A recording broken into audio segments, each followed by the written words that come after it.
Yo, what's going on, everybody? Welcome back to another monthly call-in show. First, before we get anything off our chest, I didn't get to play this last night because we were doing a podcast, and this eventually would be put on the Spotify platforms and the podcast platforms. But I just wanted to do this real quick.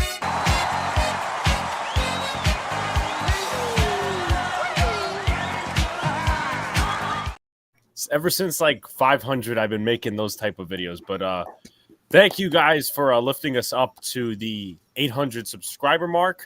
Really appreciate it. Shout outs to everybody. Thank you guys. We couldn't do it without you guys. Thank you. 100%. Shout outs to everybody in chat. Shout outs to Tony. Shout outs to Tony's been waiting a long time for this. Jets Mess, Daniel Berry Sports Highlights, and Jacob. So I'm gonna throw out the link, but we ought to give our first thoughts on, especially me and Donald, on what happened today. Or what does my game not matter? I keep telling you, your team didn't get their asses handed to them. But first thoughts in sports in general, at least the Knicks one, right? At least the Knicks one against the Kings. Donald, first thoughts, my man. That's a good result for the Knicks, actually. The Knicks are playing very, very well, actually. No, Donald, I must add, I'm not going to lie. I'm actually kind of impressed. Ever since they've made the change to Deuce in the lineup, defense. They've been moving the ball. It's been awesome. We'll get into that. We'll also make our announcement tomorrow, or we can make it tonight. We'll see. But I want to let Donald finish his thoughts. Yeah. So as for the Giants, I'm actually a little bit nonplussed. I wasn't really expecting. I wasn't actually kind of expecting anything from today. I was hoping that maybe it would be similar to what the Texans did against the Cowboys, or even what the Jets did against Buffalo, where they hang tough, but they couldn't do it. They got completely outmatched. But there is a talent issue in New York and the Giants. There's a talent issue. There's a talent disparity. I mean, I said in yesterday's podcast, I felt that it was the Eagles are a super team, or as close to a super team as you want, because they don't have any weaknesses. And as one of the very few teams that have no weaknesses, and that's what really scared me. They're as dominant as the Chiefs team that won the Super Bowl a couple of years back. They're as dominant as some of the Patriots teams, not the unbeaten one, or the one that went unbeaten until they played us. But some of those teams, I think that they're as good as talent-wise. They've got a lot going for them. And as I say, there's not really any main weaknesses. And if you look at their defensive front, it's fantastic. Their secondary is fantastic. Their quarterback's fantastic. The receivers are fantastic. And the running game's fantastic. So listen, and then when you think about us, the fact that we've got injuries, but even without injuries, there's a talent disparity, a massive talent disparity. We lack playmakers on both sides of the ball. We don't have any playmakers on both sides of the ball apart from Saquon Barkley. And he's been kind of slowed down by injury and maybe overuse. So it was a bad combination. This was the worst matchup for us. Like, there's teams where I felt that we could match up with, like the Ravens, because they're run heavy. I think that we were able to stop that schematically. But with the threat that the Eagles have, I just didn't think that we had the weapons in which to even challenge them. And we didn't. But that doesn't bother me necessarily. I never like to see my team lose by like 30 points. But in reality, it just kind of once again showed to me that the key is the offseason. The key is the offseason. Once again, a full draft for Joe Shane, a full free agency for Joe Shane. And then we take it from there, because it'll be year 2 of the rebuild. Because make no bones about it, we are in a rebuild. And that's just where it is. So there's always going to be days like this. That's it. Okay.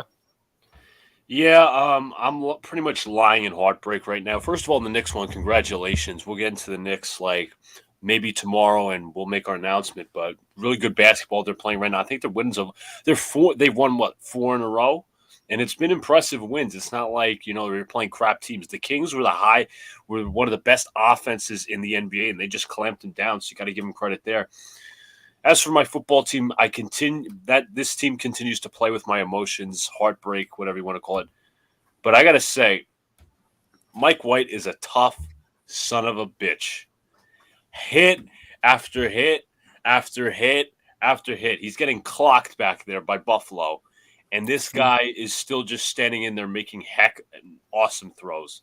I mean, the first time, what was it? First, it was a shoulder injury. He goes to the medical tent.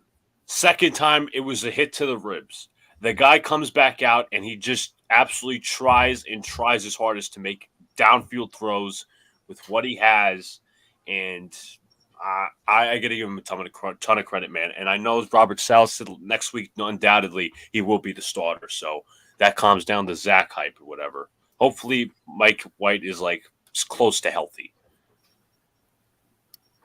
Yeah. As for our Yankees, obviously we re-signed Aaron Judge, and they got to do more.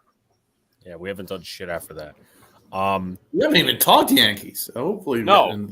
Yeah, that's probably going to be a tomorrow subject because I know obviously John's he's happy that obviously they got Kodai Senga for the Mets and obviously a lot of different other folks as well.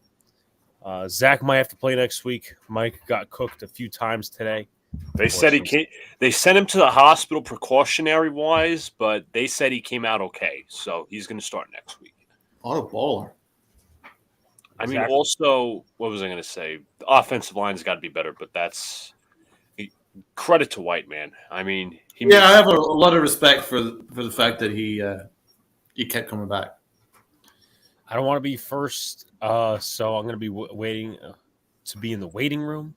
It's no problem, man. I mean, obviously, the call and link, guys, is pinned. So you want to call in, you want to talk to us, it's pinned. It's the StreamYard link. If you need it, I'll post it again. But I guess for right now, obviously, it's going to be a little Q&A session until we get a caller in. Re-signing Cashman was a bad move. Yeah.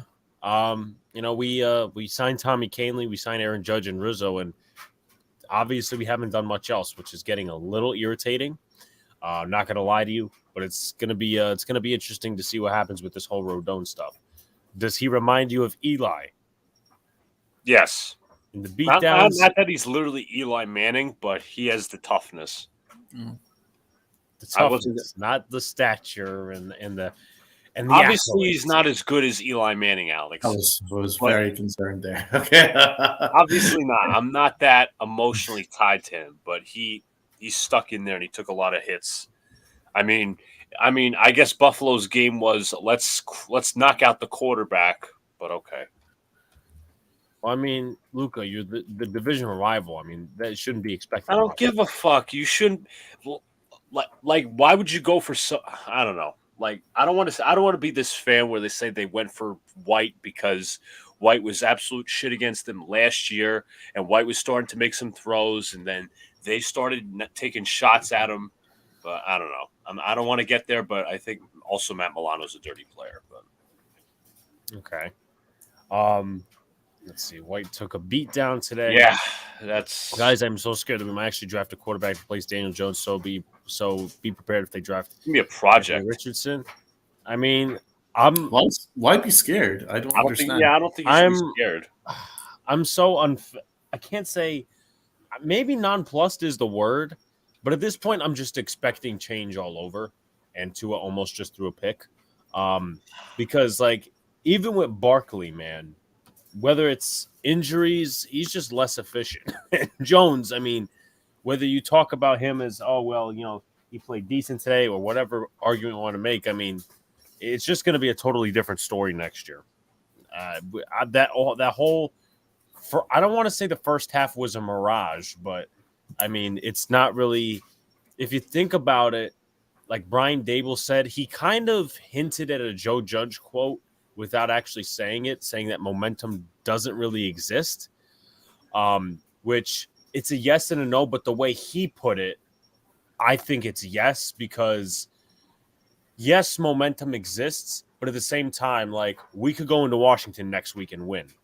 That's why some of these games, like, oh, you're not going to get blown out 2 weeks in a row unless you're the 2019 Miami Dolphins.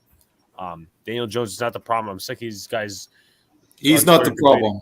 But I don't even. The defensive. There's a difference though between he's not the problem and if he's the solution. Right. That's is the middle difference. ground. Yeah. There is a middle ground there. No, Like, I'm of that. more than happy to say he is not the problem, and he was definitely not the problem today. In fact, I would go as far as to say he was probably our best player today on offense. I don't think there's any doubt about that. I think he played fairly well considering his what was around him. He didn't turn the ball over, and he tried his damn best, and I can't ask any more of him. But this idea that we should be scared of drafting a quarterback, I mean, let's be real here. He has done absolutely nothing for us to be falling over ourselves to defend him. He's been mediocre, if that. He's been fine this year, but not even particularly like phenomenal. He's been game manager this year. He's been absolutely terrible year before. Year before that, not good. His rookie year was great. So I mean, I don't understand why we shouldn't look for better than mediocre. Why aim for mediocre? If there's a chance in the draft where we find someone who has all the intangibles that will work in a Brian Dable offense, why not go for that? Because maybe he might actually have a bigger upside than Daniel Jones. We don't know that. We need to scout the coming draft. I've not watched tape yet on the other guys other than Stroud and the main dudes. I want to look at the whole quarterback draft class before I decide whether Daniel Jones deserves another year or two. At the moment, I don't think he does, but that's not really an insult to him because I think he's been fine this year. And I think the coaching staff as well is not like giving him the opportunity to show his like real true colors. Maybe they're just playing scared or whatever. Maybe they just don't want him airing the ball down the field. I mean, we've talked about this ad nauseum several times before, but I don't think Daniel Jones is going to be here long term. I could very well, wherever the Giants are next year, I see them just having a new quarterback in general. And to me, there's nothing wrong with that. The front office wants to get their guy, but I think they're also kind of doing him bad by not really learning a lot about him by playing like not to lose. But again, the front office wants their guy. You kind of have to respect it because you're going to root for him at the end. You're going to root for their quarterback at the end of the day. Yeah, I mean, I'm just at a midpoint with it where I'm not necessarily angry and I'm not necessarily happy with the turn of events. I mean, this is kind of the insight, to be honest with you guys, I had going into the year. I'm like, okay, well, Daniel Jones is going to be the quarterback this year. Next year, it's going to be somebody else. With Barkley, I wasn't sure about what they were going to do.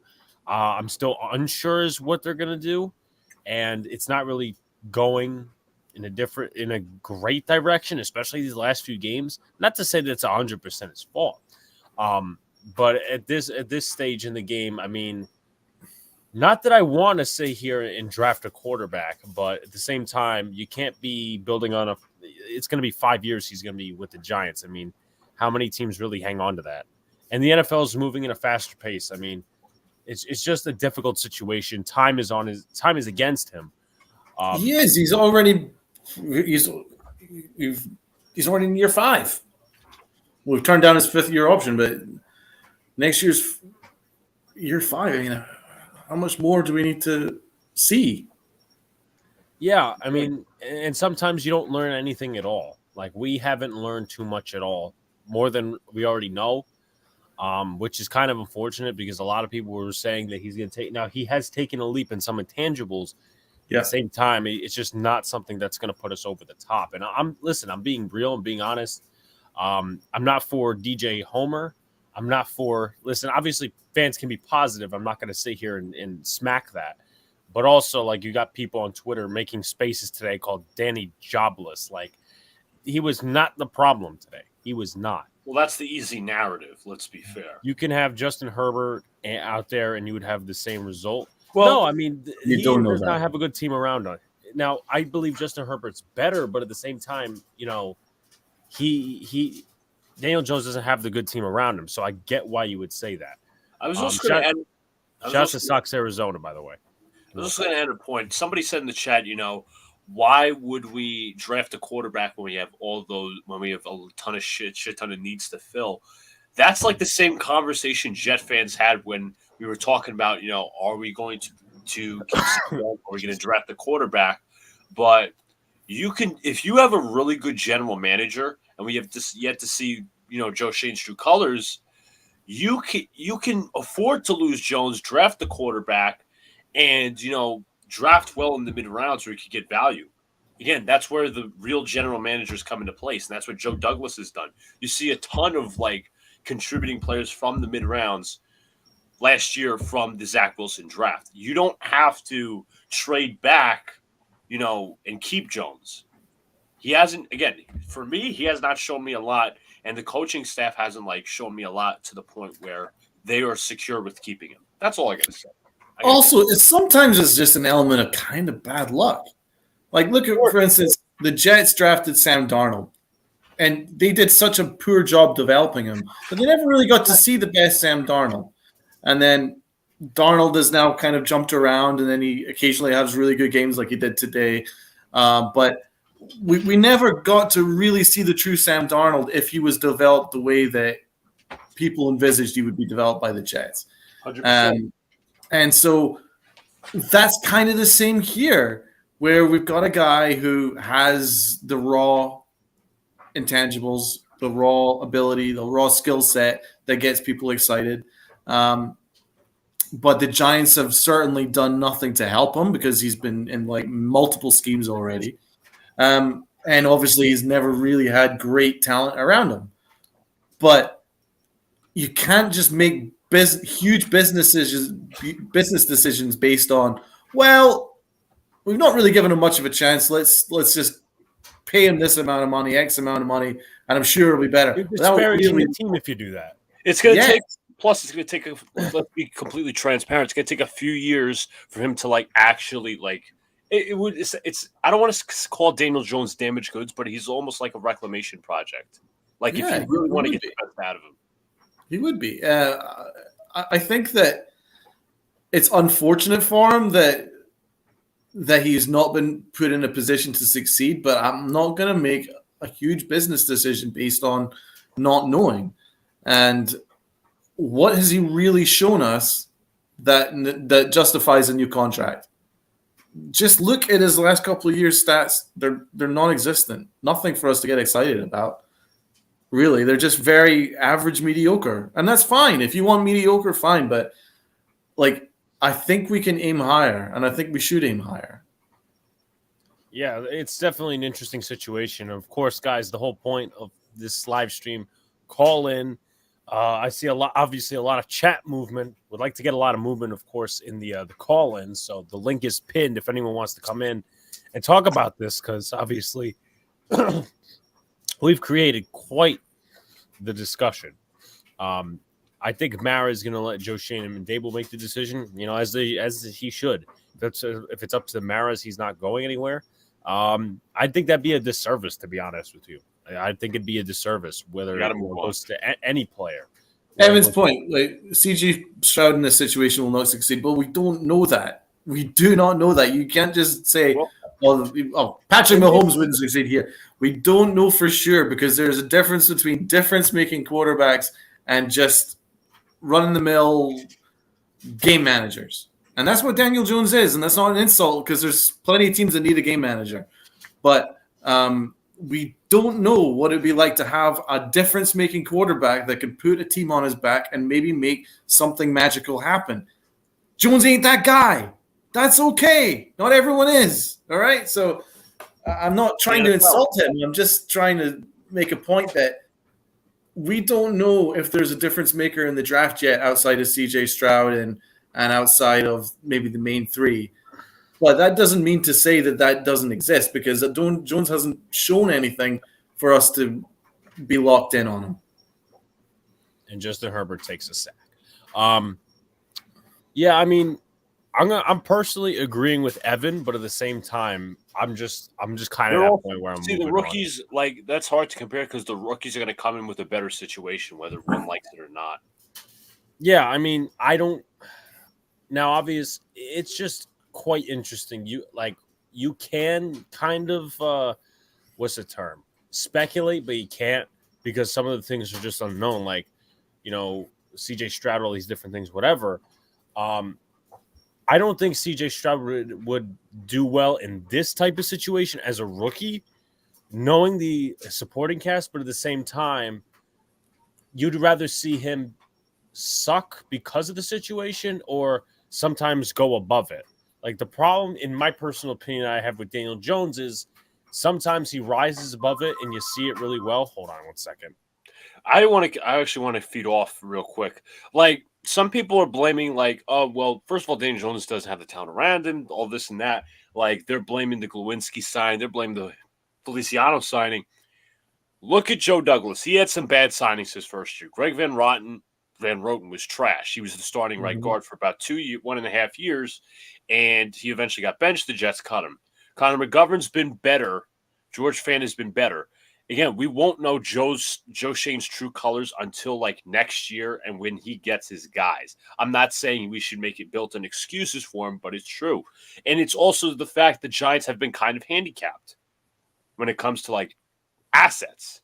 You know, I think they've had the draft picks, but overall, even money-wise too, they will spend the money next year. They just got to find the right, right assets. Let's not forget that when the Bengals had an all-time awful year, they got Joe Burrow in the first overall pick, and a lot of fans were like, "Oh, I feel really bad for Joe Burrow. Like he's in this awful situation where he's got no offensive line, blah blah blah blah blah." And Joe Burrow, before the offensive line ended up breaking his leg, he was having a really freaking good year with very little around him. You can have a difference-making quarterback that come in on the draft and do something special in a terrible situation. And now the Bengals, a couple of years later, are in the Super Bowl. So, like, if you build it the right way and you draft the right quarterback, it can happen like that.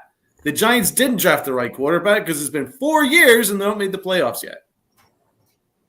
Right, you got to get there eventually. You can't You can't stall this. The NFL. I'm sorry, the NFL's a business. Time is not on Daniel Jones' side, whether one likes it or not. So we didn't draft the right quarterback because every other quarterback that was drafted, like Josh Allen, all that stuff, they've ended up making the playoffs. We can not make the playoffs in 4 years. Whether it's his fault or not, of course. No, exactly. That's what I'm saying. It's not necessarily all his fault, but I don't think we made the right pick. Yeah. Gonna get to some comments before we get to our first caller.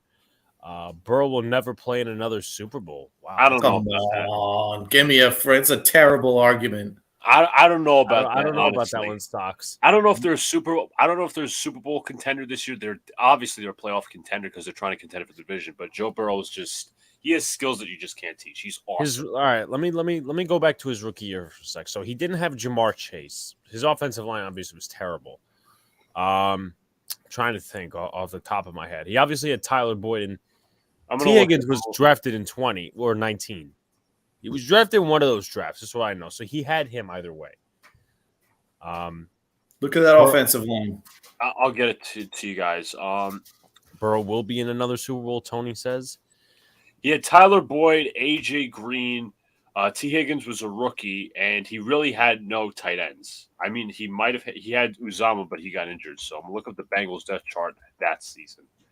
But but overall, you just have to take – and I understand, like, a lot of people are throwing out the points. He had this guy, that guy, whatever. And listen, look, I'll make an argument for Daniel Jones when the time calls for it.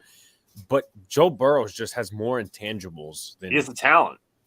He just has more intangibles and talent than a guy like Daniel Jones. I was going to say, here's the offensive line from his rookie season. Jonah Williams, I think he got hurt, didn't he? He get hurt? He may have.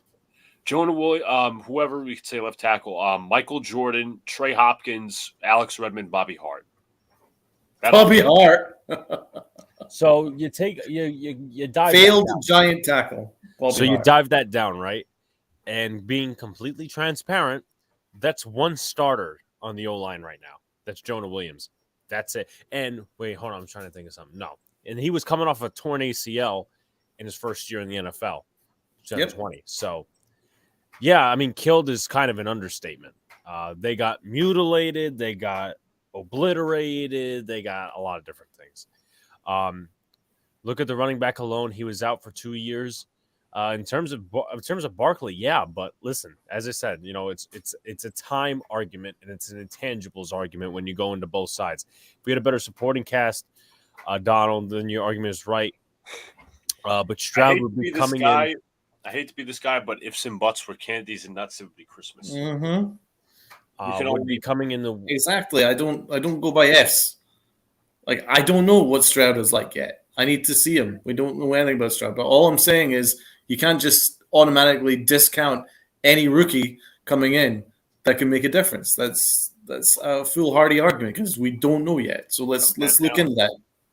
All we know right now is that Jones is a fine quarterback, and I'm not insulting that he's a terrible quarterback. He's fine.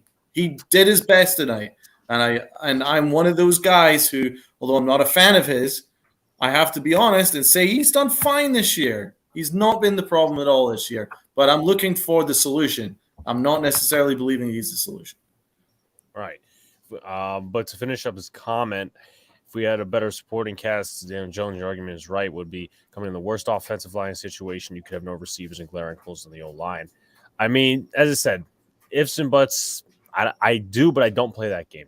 I don't think Shane is drafting Stroud. He knows Stroud's going early, though. Stroud's going early. That's the only thing that I would say goes for that. Okay, yeah, that's another one. Holy shit, he just overthrew him. I don't know if anyone just saw that. Yeah, I saw that. Yeah. Or Tyreek Hill wasn't looking the other way. But I don't think Stroud's going to be in our direction. But in my opinion, he would be in our direction if he was if he fell for some reason. Yeah. Or if the Giants traded up. But obviously, we have a few months to that. Stroud would cost you at least 2 firsts, maybe 3. In terms of a trade up, yeah. And I don't know that the Giants are in a position to go ahead and trade up. No way. That doesn't necessarily mean that you're not going to find a good quarterback. Lamar Jackson was actually heading to the second round before Baltimore traded up at the end of the first to get him. So, as I say, sometimes surprises happen. Yeah, it's just his left tackle just got obliterated. Houston might just wait for Caleb Williams. I mean, I don't know that how long is Houston going to wait for winning is my question. I mean, in my opinion. If we sold at the deadline, we would have more seconds and thirds. But I mean, who are you selling, though? That's like my thing, Li. And I know. Obviously, you come about the selling argument a lot, like you did it with the Yankees. And they sold Kadarius Toney. Who else are you selling? Yeah, they did the right thing. That was a great trade. Like that trade looks phenomenal right now because he's not playing games, and people thought we were fucking liars. That's not the case anymore. But I mean, who else are you selling? You're gonna sell on Barkley? I mean, maybe, but I don't know. I think that breaks the locker room, if anything, if Barkley goes mid-season. Your offense would probably tumble. Yeah, because he was like the main piece. No, listen, but also here's the thing that kind of contradicts that. And once again, I'm a middle guy. Lamar Jackson, his wide receiver core leads the league in drop percentage. So I would have sold Barkley, Jones.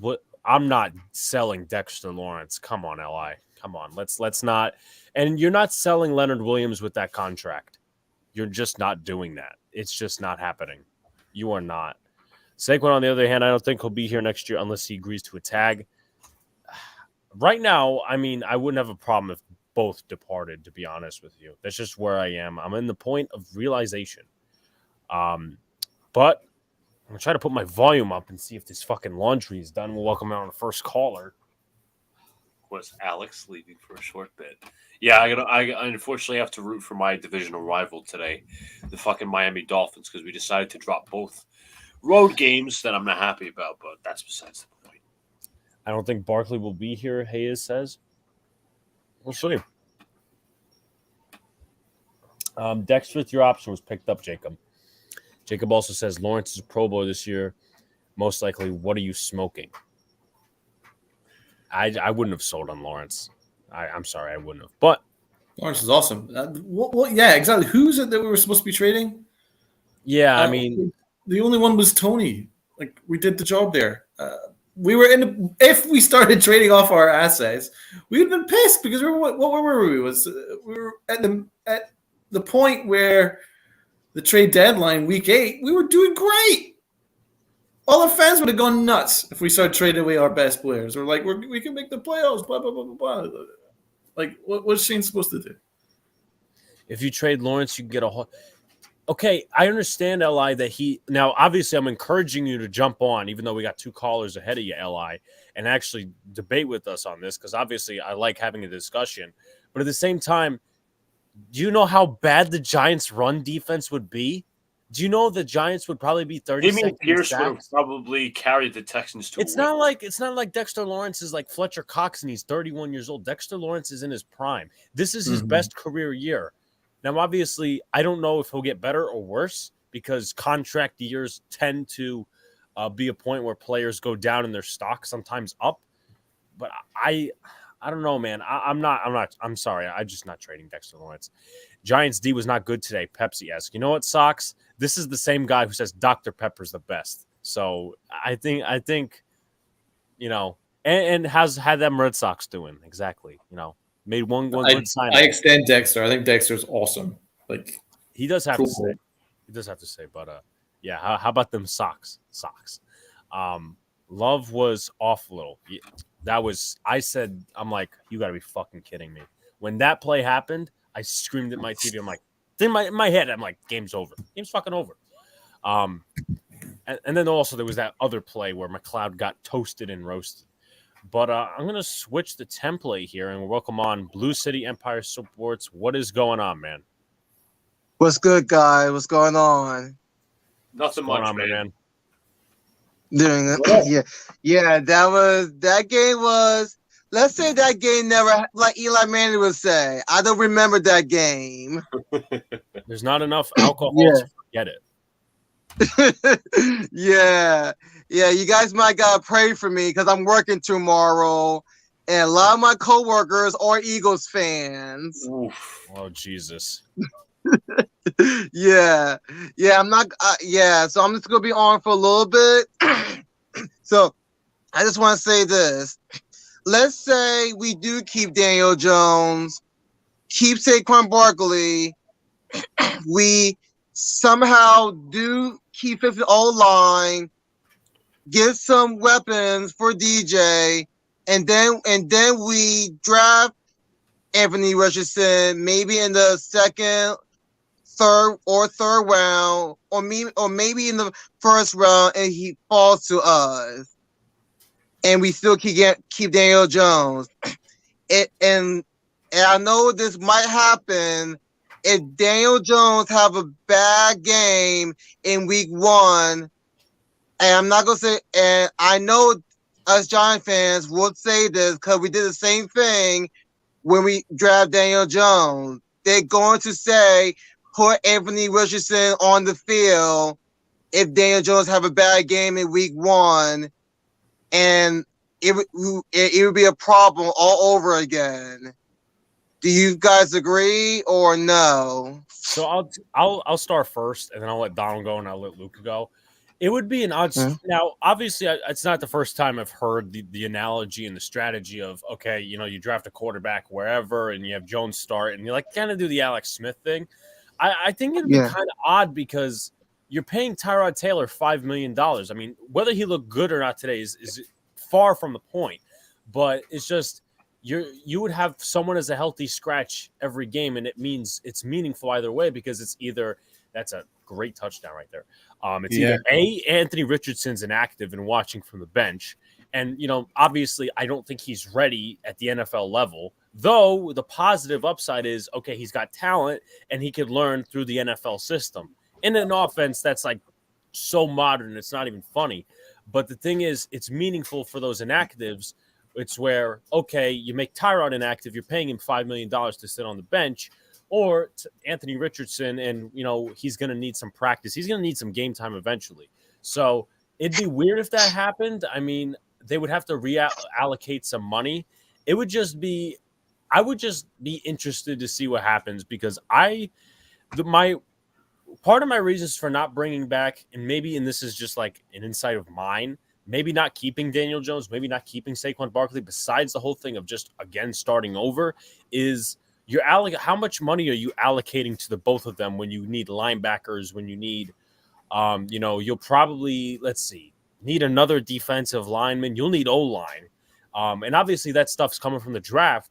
But even if you draft a ton of those guys, you need to sign some of the guys you have already, like Xavier McKinney. You'll need to sign Andrew Thomas.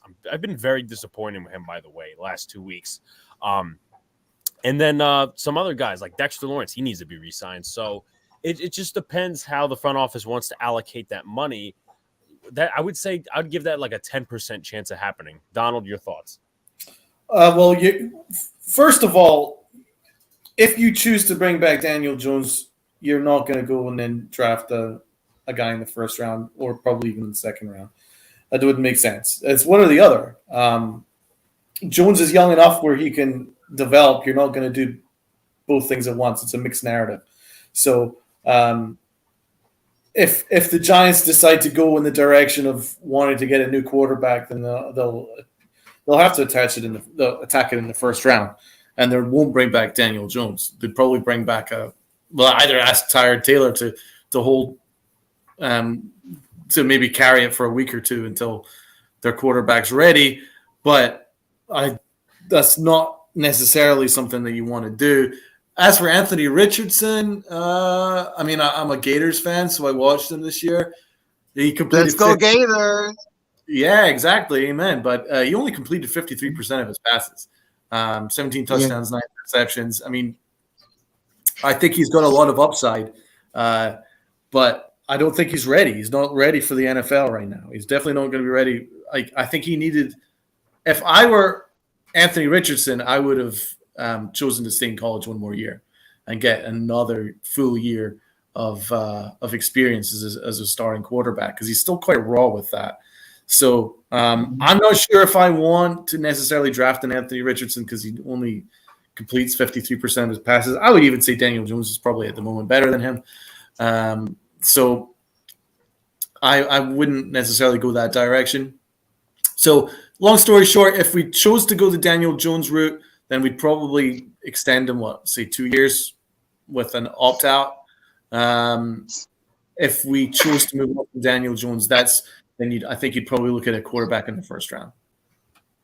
Luca, your thoughts? I agree. I was going to say, like it would feel weird if the Giants brought Daniel Jones back and then they drafted a quarterback because it's kind of like choose one. But if you want to be completely honest, you want to look at the best quarterbacks across the NFL, like the Tuas, the Jalen Hurts, Josh Allen, Patrick Mahomes. Like a lot of these teams Justin Herbert. Right? A lot of these teams don't draft quarterbacks. A lot of these teams draft quarterbacks and play them immediately. They don't have a veteran take over a few games, sit and learn, and have the other guy, have the rookie, play in a couple of games. But I understand the knowledge behind that and the reasoning behind that, and I completely agree with that. But I think, somebody brought up, it was a good point on Twitter. A lot of these teams want to take advantage of these rookies on the rookie contracts. That's why they play them immediately. But overall, if you're going to draft a guy like Anthony Richardson or Hendon Hooker in the second round, somebody like that, you do need a veteran to start off a few games. And I think, like Josh Allen, he was benched for Nathan Peterman his first few games. Tua, he had Ryan Fitzpatrick. You had Justin Herbert and Tyrod Taylor. You have a plenty full of examples. Patrick Mahomes had Alex Smith. So it definitely would help, but you can't just, take a half measure and bring back Daniel Jones and draft a quarterback at the same time. You're right. That would be a half measure. What else you got on your mind, man?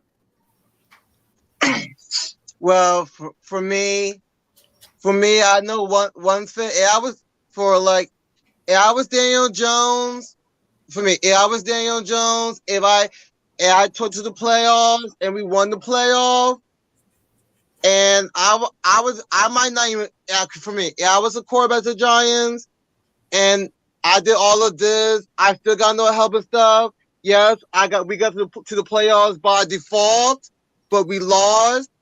I might not want to come back because I did all this for you, but the fans still don't want me. I might not want to come back if I was DJ.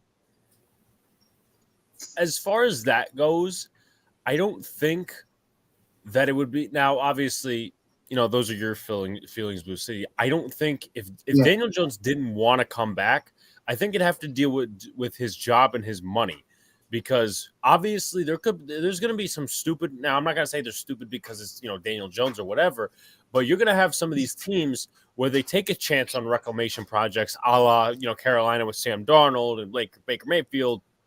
The Rams with Baker Mayfield, even though they obviously had Matt Stafford go down. We have to realize that Daniel Jones, I mean, as humble as he is, he's going to possibly take a chance in free agency, test the market, because, hey, if he could get a starting job right off the bat and he gets more money for his buck, even though he may or may not be worth it to us, it's up to him at this point. But I do agree with Hayes' comment. DJ doesn't give a fuck what we think, and he shouldn't. I mean, listen, that's most players they really shouldn't care what we think. But you're right, man. You're right, man. It's a business at the end of the day. Let's not forget it is a business. So his agent will be driving things. So if he's like there's 6 or 7 teams that are interested in you, Daniel, that's going to drive the price up. So maybe the Giants couldn't get away with just a 1 or 2 year deal if there are a bunch of teams like, say, for instance, Tampa, who feel that Daniel Jones would be an upgrade, and maybe they put in a strong offer, and then that would maybe bid the Giants out. Because I think the best thing for the Giants would be to consider a short-term Daniel Jones extension, 1 or 2 years at the very, very most. But that's if he gets us to the playoffs. I think if he gets us to the playoffs, then there's an argument to say, hey, listen, this guy carried you, will help get us to a playoffs. He's probably earned another shot on a short-term deal. I would be okay with that, but it's going to be driven by the rest of the league. The rest of the league might need a game manager, like maybe Tampa Bay if Tom Brady goes to the 49ers next year or something. That might price it out, but it won't be a case of, oh, you guys don't want me anymore, or, well, screw you guys. Because I think he really loves being a Giant, and I think that if there was an opportunity for both sides to make it work, I think he'd try and make it work. But it just depends on if the Giants are on the same page. Real quick, real. Real. Go ahead. Just one quick thing. I don't know if anybody just watched that. So Jeff Wilson just fumbled. The ball went backwards a few yards. Tyreek Hill took it to the house. That's I what just saw that. I was trying to work it out. I was like, wait, there's the ball on the ground. Yeah, you're right. He picked it up and he just went gone. What a hero. See, I was always a Dolphins fan at heart. I love my team now. Oh, you're not a Jets fan. You're a Dolphins fan in the skies. Yep, totally. Yeah. That's why. So you know what'd be fun? You know what'd be funny? If Daniel Jones signed with the Seahawks and he took them and won them a Super Bowl. I think they're pretty impressed with. Well, I mean, Geno was not very good today. I mean, I'm just going to ask this question. For when we go down to Miami in Week 18, if the Jets get bounced from the playoffs and Miami goes in, do I have to wear Miami bullshit? Like a Miami jersey? Oh, shit. Hold on. You would have to wear a Tua jersey if they go all the way. Well, I don't know about going all the way to like the Super Bowl, but holy Jesus. You know what? That's a good point. That reminds me of something, Luca. You ought to borrow Ava's Tua jersey. Remember that? Yep. Remember? Explain that to us. I will never. If the Dolphins eliminate the Jets Week 18, I will never live it down. I hate the Miami Dolphins. No, I mean just the process of the point that my I know, but I'm explaining to everybody else that my sister's a Jeff fan, but for down there, she bought a Tua jersey, and I looked. Yeah, because we went to a Dolphins preseason game against the Raiders, and she's like, "Oh, let me root for the Dolphins." I'm like, "Why?" Alice, before I let you guys go, I let you guys know, hot take. I still have New York Giants versus New York Jets Super Bowl, and I just lost the bet to my stepdad. He's an Eagles fan. Guess what the bet was? Oh God! Tell us, Blue City. Yeah. So the bet was if the Giants beat if I told my stepdad if the Giants beat the Eagles, he has to give me his Super Bowl 52 Eagles ring, and he would not get it back until the 2023 NFL draft. But if my team loses Eagles, I gotta wear a Jalen Hurts jersey. Ah, Oh, that's right, dude. I'm gonna be taking a shower after I take that off. Oh man. my goodness. I would not have made that bet. I would not have made that I bet. know, man. And I work tomorrows. Oh man, I'm gonna get harassed. Oh, what a rough day, man. Prayers up for you, brother. You hang tough. I will. Hey, at least they beat Tom Brady one time. We beat him twice. Yeah, you're right. You're right. Yeah. Well, I'm gonna let you guys go, and let's go Big Blue. Yes, Go sir, Big my Blue. man. Appreciate y'all calling in. All right. So before we get to our next caller, come on, the Howard Stern is going to come out of me. Oh boy. He needs to be on Howard Stern and the Brat Pack. There's a lot of Howard Stern stuff. Quite interesting to say the least. Hopefully Adori and X come back next week along with Leo. I don't know how long Leo's going to be out. Adori, I would maybe say comes back next week. I'm not putting my cards on it, but I've lost my hope in Xavier McKinney coming back for any meaningful games. My opinion, at least. I was also going to say, damn it, now I lost my train of thought. Yeah, I was like downstairs and the Jets game was on commercial. And I just remember watching that 4th and 7 play. I was like, how do you fuck up on that with Devontae Smith touchdown? I was like, I was fucking pissed. I'm like, are you fucking kidding me? no, like you can't even excuse injuries. That's a play you got to make. You either break up the pass. That's what I'm pissed. Like I'm numb to losing, kind of, and I'm not trying to say that it's all of Dable and Shane's fault. I'm just like numb to the losing the last few years. But that's fun. I'm gonna be rewatching the game post stream. So, Donald, if you've got nothing to do, even though that in terms of the game, it was mostly a talent issue, there definitely was some very bad execution.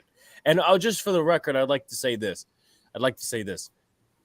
Tay Crowder complained last week about not getting snaps, right? The first play he's in on, Jalen Hurts up the middle for a touchdown, and he's completely washed out by Jason Kelce.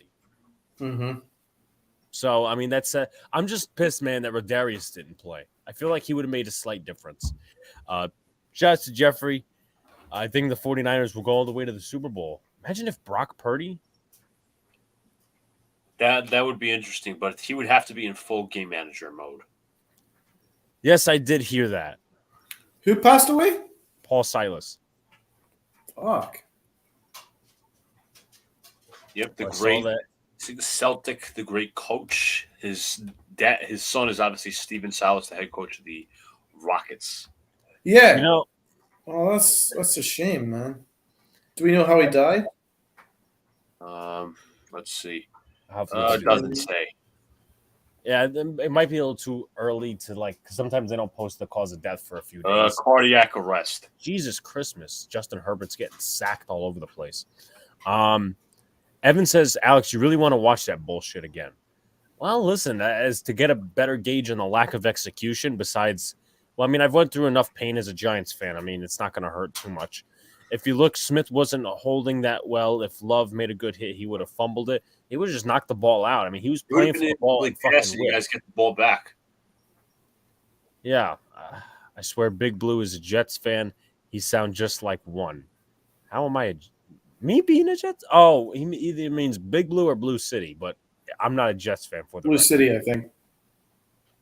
Let's see what else. Did I miss anything? Today was the same situation as the Dallas game. We're hoping for a win, not expecting it. Next week is playoff game number 2. Hopefully it doesn't end in a tie. But there's two things that work against us, one for us, one against us, is the fact that Washington, because they've beat the Eagles before, they're actually in over us. But Carolina won against Seattle. Seattle's out of the playoffs. We're the 7th seed.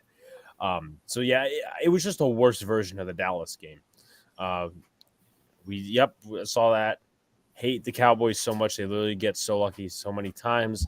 Well, you can blame Tony's team for that, who is our next caller, but I just want to see if I missed anything, of course.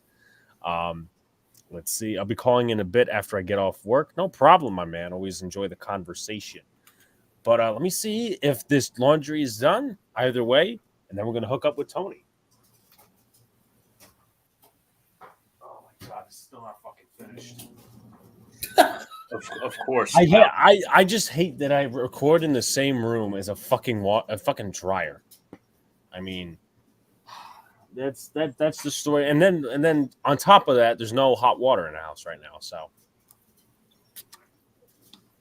I literally took a shower this morning. Frozen ass. It's like if I went outside butt naked and it was freezing rain outside.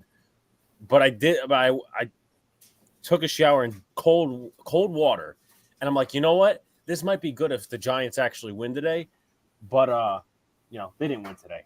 They broke my heart, even though I'm still numb to it. Seattle might have 8 or 9 losses since they got the Jets, Kansas City, and San Francisco.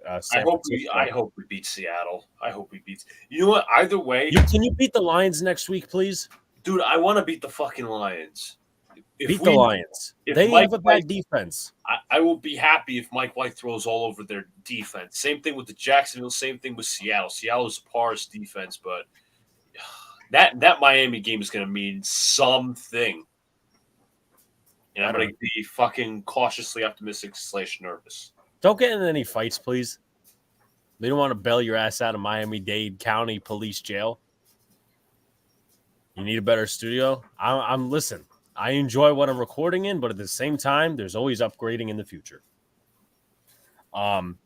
Maybe Luca's my long-lost brother, but the one problem, he's not black. Hey, listen, maybe stepbrother from the past or something. Who knows? The Lions' offensive line is one of the best in the league. And then we also got one of the best defensive tackle in the league. I will go out saying this. Quinnen Williams is the best defensive tackle in the league right now. 10 sacks on the season. Unfortunately, he's hurt, but he will play next week, it looks like. I mean... I just Luca was probably so fucking pissed before we get to Tony and this one comment. Luca was probably so pissed because I saw it when it happened, and then Tony Romo was like, "Oh no," as if he tore his ACL. I'm not gonna lie. There's a few times I want to punch Tony Romo. Sometimes he can get really annoying, and that's why I preferred Phil Simms, and I still do. Yeah, I listen. Phil Simms is Phil Simms. Luca, do the yes. Do the Chargers? Because the importance is if the Chargers lose tonight, the Jets would have the tiebreaker over them with conference record. That's what would happen, and that's why it makes it more crucial. And the Chargers hopefully don't get to 10 wins. So I did put in the chat in our fantasy football group chat. When I woke up from my nap, it was like 35-0 49ers against the Bucks. And I said, Brian, we're not the only team getting obliterated today. He goes, I'm dead inside. He just posted it now. I saw that. Oh, it's funny. With that being said, we're going to welcome on Tony, who's been waiting all week for this. What is going on, my man? Hey, Tony. We got you, Tony. We good, Tone? May not have his audio hooked up. The funny thing is, I'm killing Brian in fantasy. What's going on, guys? Yo, Congratulations on 800 subscribers. Thank you, my man. Hey, thank you, Tony, man. Congrats on 100 Twitter followers. You got me? Yeah. Congrats on 100 Twitter followers. Can you hear me? Mm-hmm. Yeah, I can hear you, man. Can you hear us okay? Might be a delay.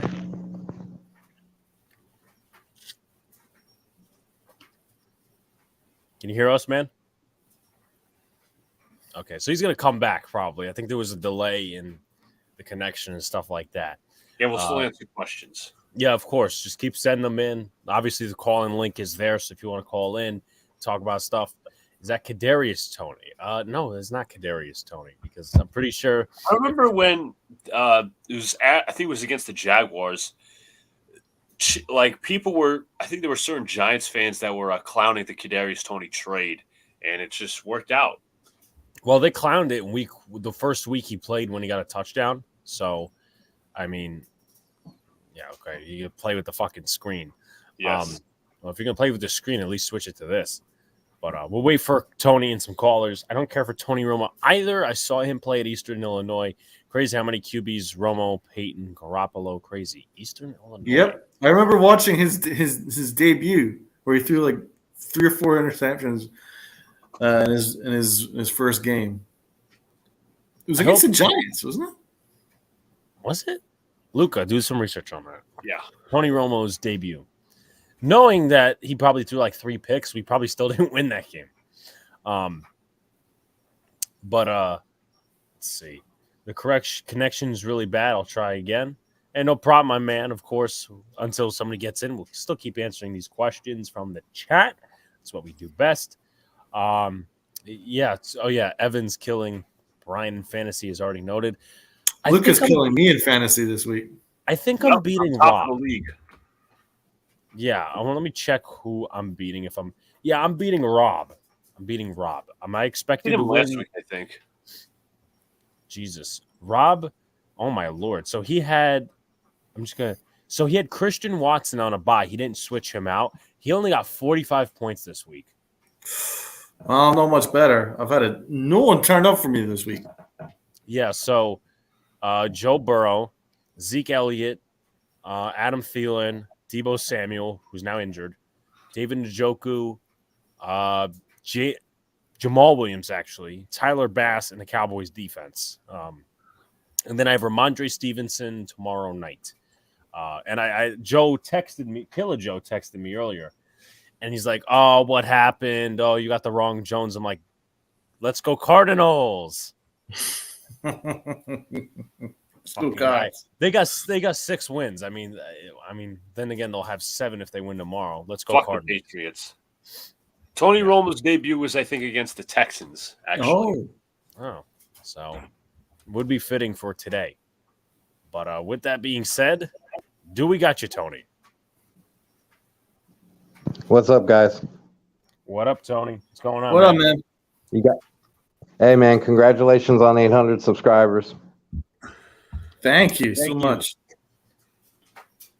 So, interesting thing about the Jets, I'll say that hit on Mike White was really hard to watch. the one where he got hit in the ribs. Yeah, where he it looked like he was almost convulsing when he hit the ground.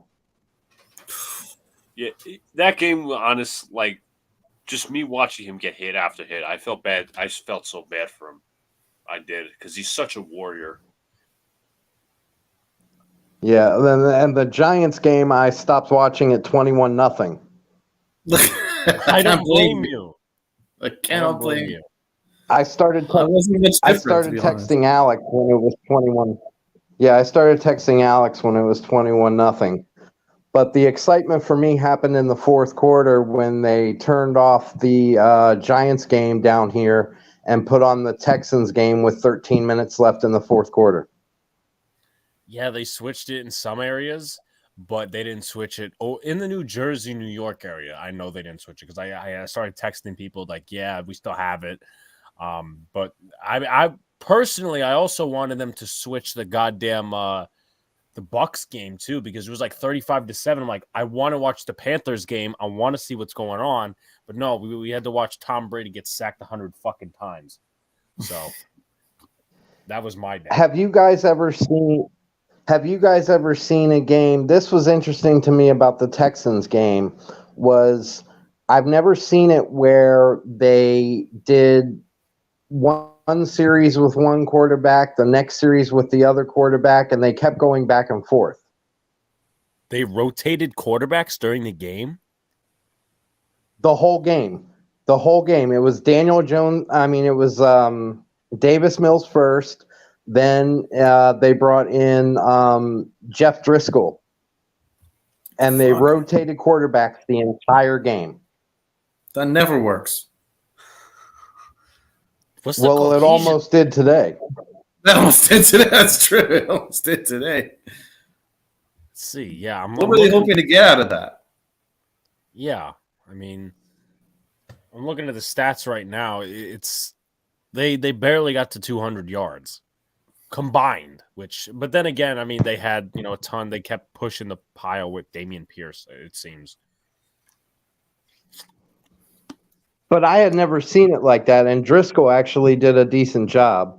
But really what I wanted to mention was I'm really looking forward to next week's game between the Jets and the Lions because a week and a half ago I told Alex the Lions are making the playoffs. I think he did tell me that. And if you look at their remaining schedule, I don't think the Lions are going to lose another game. Yeah, I got it up here. So the Lions, they're the 9th seed right now. They have the Jets. Now, I don't know where the home or away. The Jets, the Panthers, the Bears, and the Packers. So 2 losable games, Jets and Packers. But Bears and Panthers, that seems very much beatable. So if I'm going to – that'd mean they're 8-9. Now, of course, if we were 8-1 like I'm predicting – it's going to, first of all, that's going to be just very hard to get in the playoffs. So if you're 8-1, you don't beat Washington. That's one thing. 2, there's no tiebreaker there because we would still be over 500. They'd be under 500. But it's all down to the Commanders. It's down to Seattle. We'll be doing just a notifier for the people in the chat and as well as Tony, because I know he's a viewer of the Dead Red podcast. We'll be doing the Seahawks 49ers game on Thursday. All right.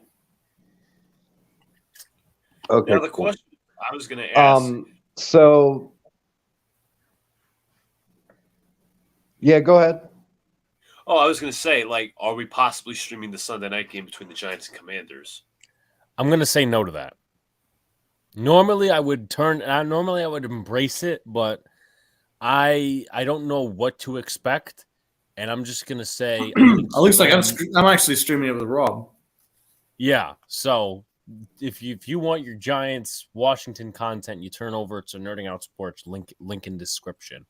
But yeah, I'm gonna be sitting back, eating my dinner after a Sunday at work, and I watching the Giants lose. Most likely. So Tony, tell me about your thoughts on the Texans. What's your plan in the offseason? Who are you targeting in the draft? Anybody in particular at the top end of the draft? Because it looks like you'll probably be drafting one. Any thoughts on that? Well, they need a quarterback and an offensive line. I don't know the guy's name, but there's a guy from Maryland on the offensive line that's projected to go in the first round. I'm gonna take a look. So you want him over a quarterback, or do you want quarterback first? They have multiple firsts. Right. So which first do you use the quarterback? That's what I meant. You know how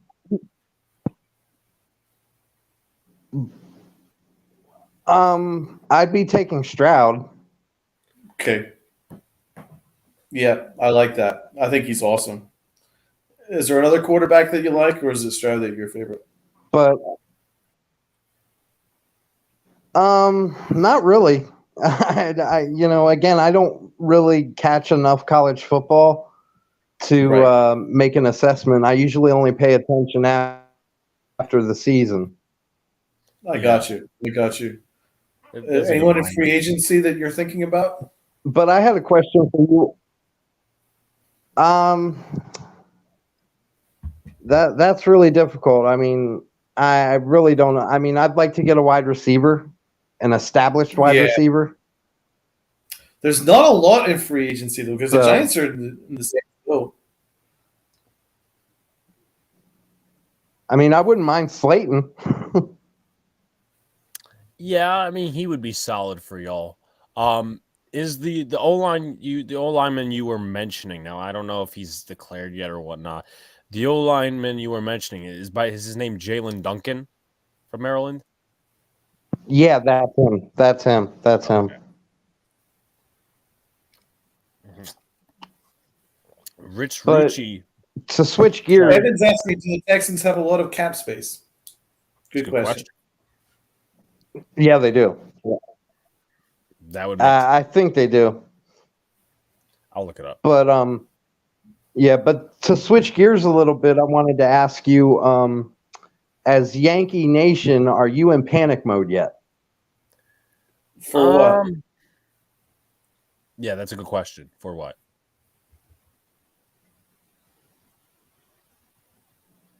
Well, considering you guys aren't capturing any of the big name free agents. We've got the number one free agent. Well, I would. All right, so I'll put it in my. I'll put it in my. All right, but all I'm saying is I'd be panicking if we didn't get Aaron Judge. Then I'd be like, right, scramble. We got the guy that we wanted. We got our number one guy. That's fantastic. Now I'm actually less anxious. We have to make moves, yes, but I'm not going nuts about it. So as for my thoughts on it, and I'll let Luca also intervene as well. I am sort of worried a little bit because this Rodon thing is taking just way too long. They're waiting on Boris, apparently. They're waiting on Scott Boris, which is another. It's a fun adventure always with Scott Boris. But and I get Donald's point. Obviously, yeah, they re-signed Aaron Judge. That's what we needed to do.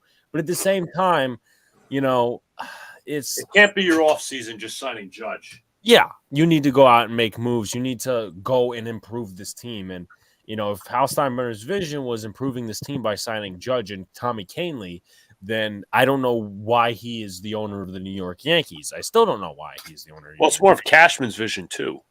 No, of course it is. No, I'll rip Cashman anytime I get to, but you got to get if you're in on Rodon, you get him because it's way too long at this point. You have to go out and just sign the guy. You've been way too much in negotiations to not sign.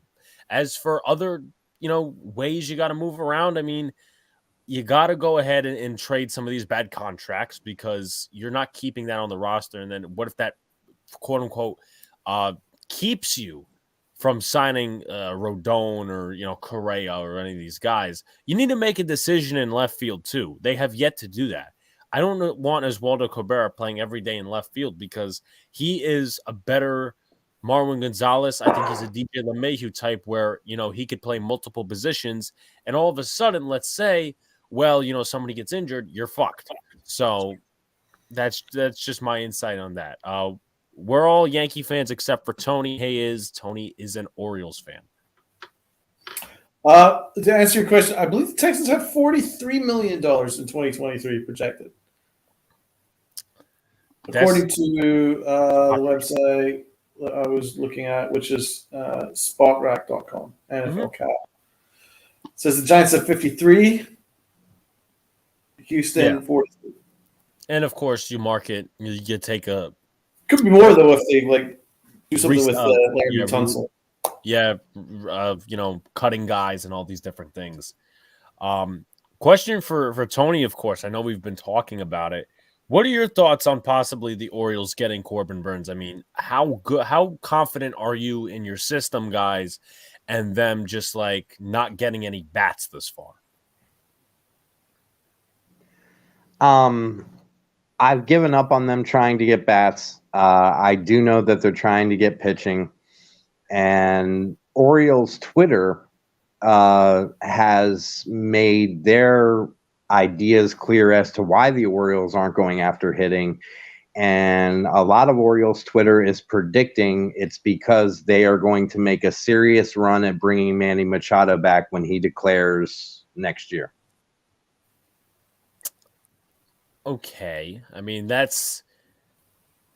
I could see that vision. I could. Because you guys are planning for more of the future. But, I mean, you don't necessarily know, on the other side of the argument, you don't necessarily know if he's going to straight up come back. That's the thing. I mean, what if he decides he's playing his best baseball right now in San Diego? I mean, he had a wonderful year. But to be completely transparent as well, they are sort of set up for him leaving in a way. You could manipulate different positions And San Diego really hasn't been the attraction that everybody wants to go to. I mean, Benintendi's getting a ton of offers in terms of, from around the league, but he's also gotten a ton of cash from San Diego. Judge turned down a big offer to stay in New York, and it was like $410 for him. There was Trey Turner turned down a big offer. So I don't know. I mean, it looks pretty unappetizing to be in San Diego right now. And you're right. And one of the things I wanted to ask you, because this is my theory, if the Orioles really want Chris Bassett, I know that for a fact. They really want Chris Bassett. But if they lose out to Bassett, then they'll dive into their farm system and also trade Austin Hayes for Corbin Burns. But which would you rather have? Would you rather have pay Bassett and not lose any prospects, including Austin Hayes? Or would you rather get Corbin Burns and Christian Yelich and lose 3 of your prospects plus Austin Hayes? I wouldn't trade the prospects if I were the Orioles right now. Yeah. You're not in win now mode because you're still very much an organization you're trying to develop still. So I would actually focus more on free agency personally. I think Bassett would be really good for you guys. He seems like and that's the thing for me too. That's the thing for me too, is that I'd rather have Bassett and then sign a big free agent next season. I'm under no delusion that we're going to win the World Series next year.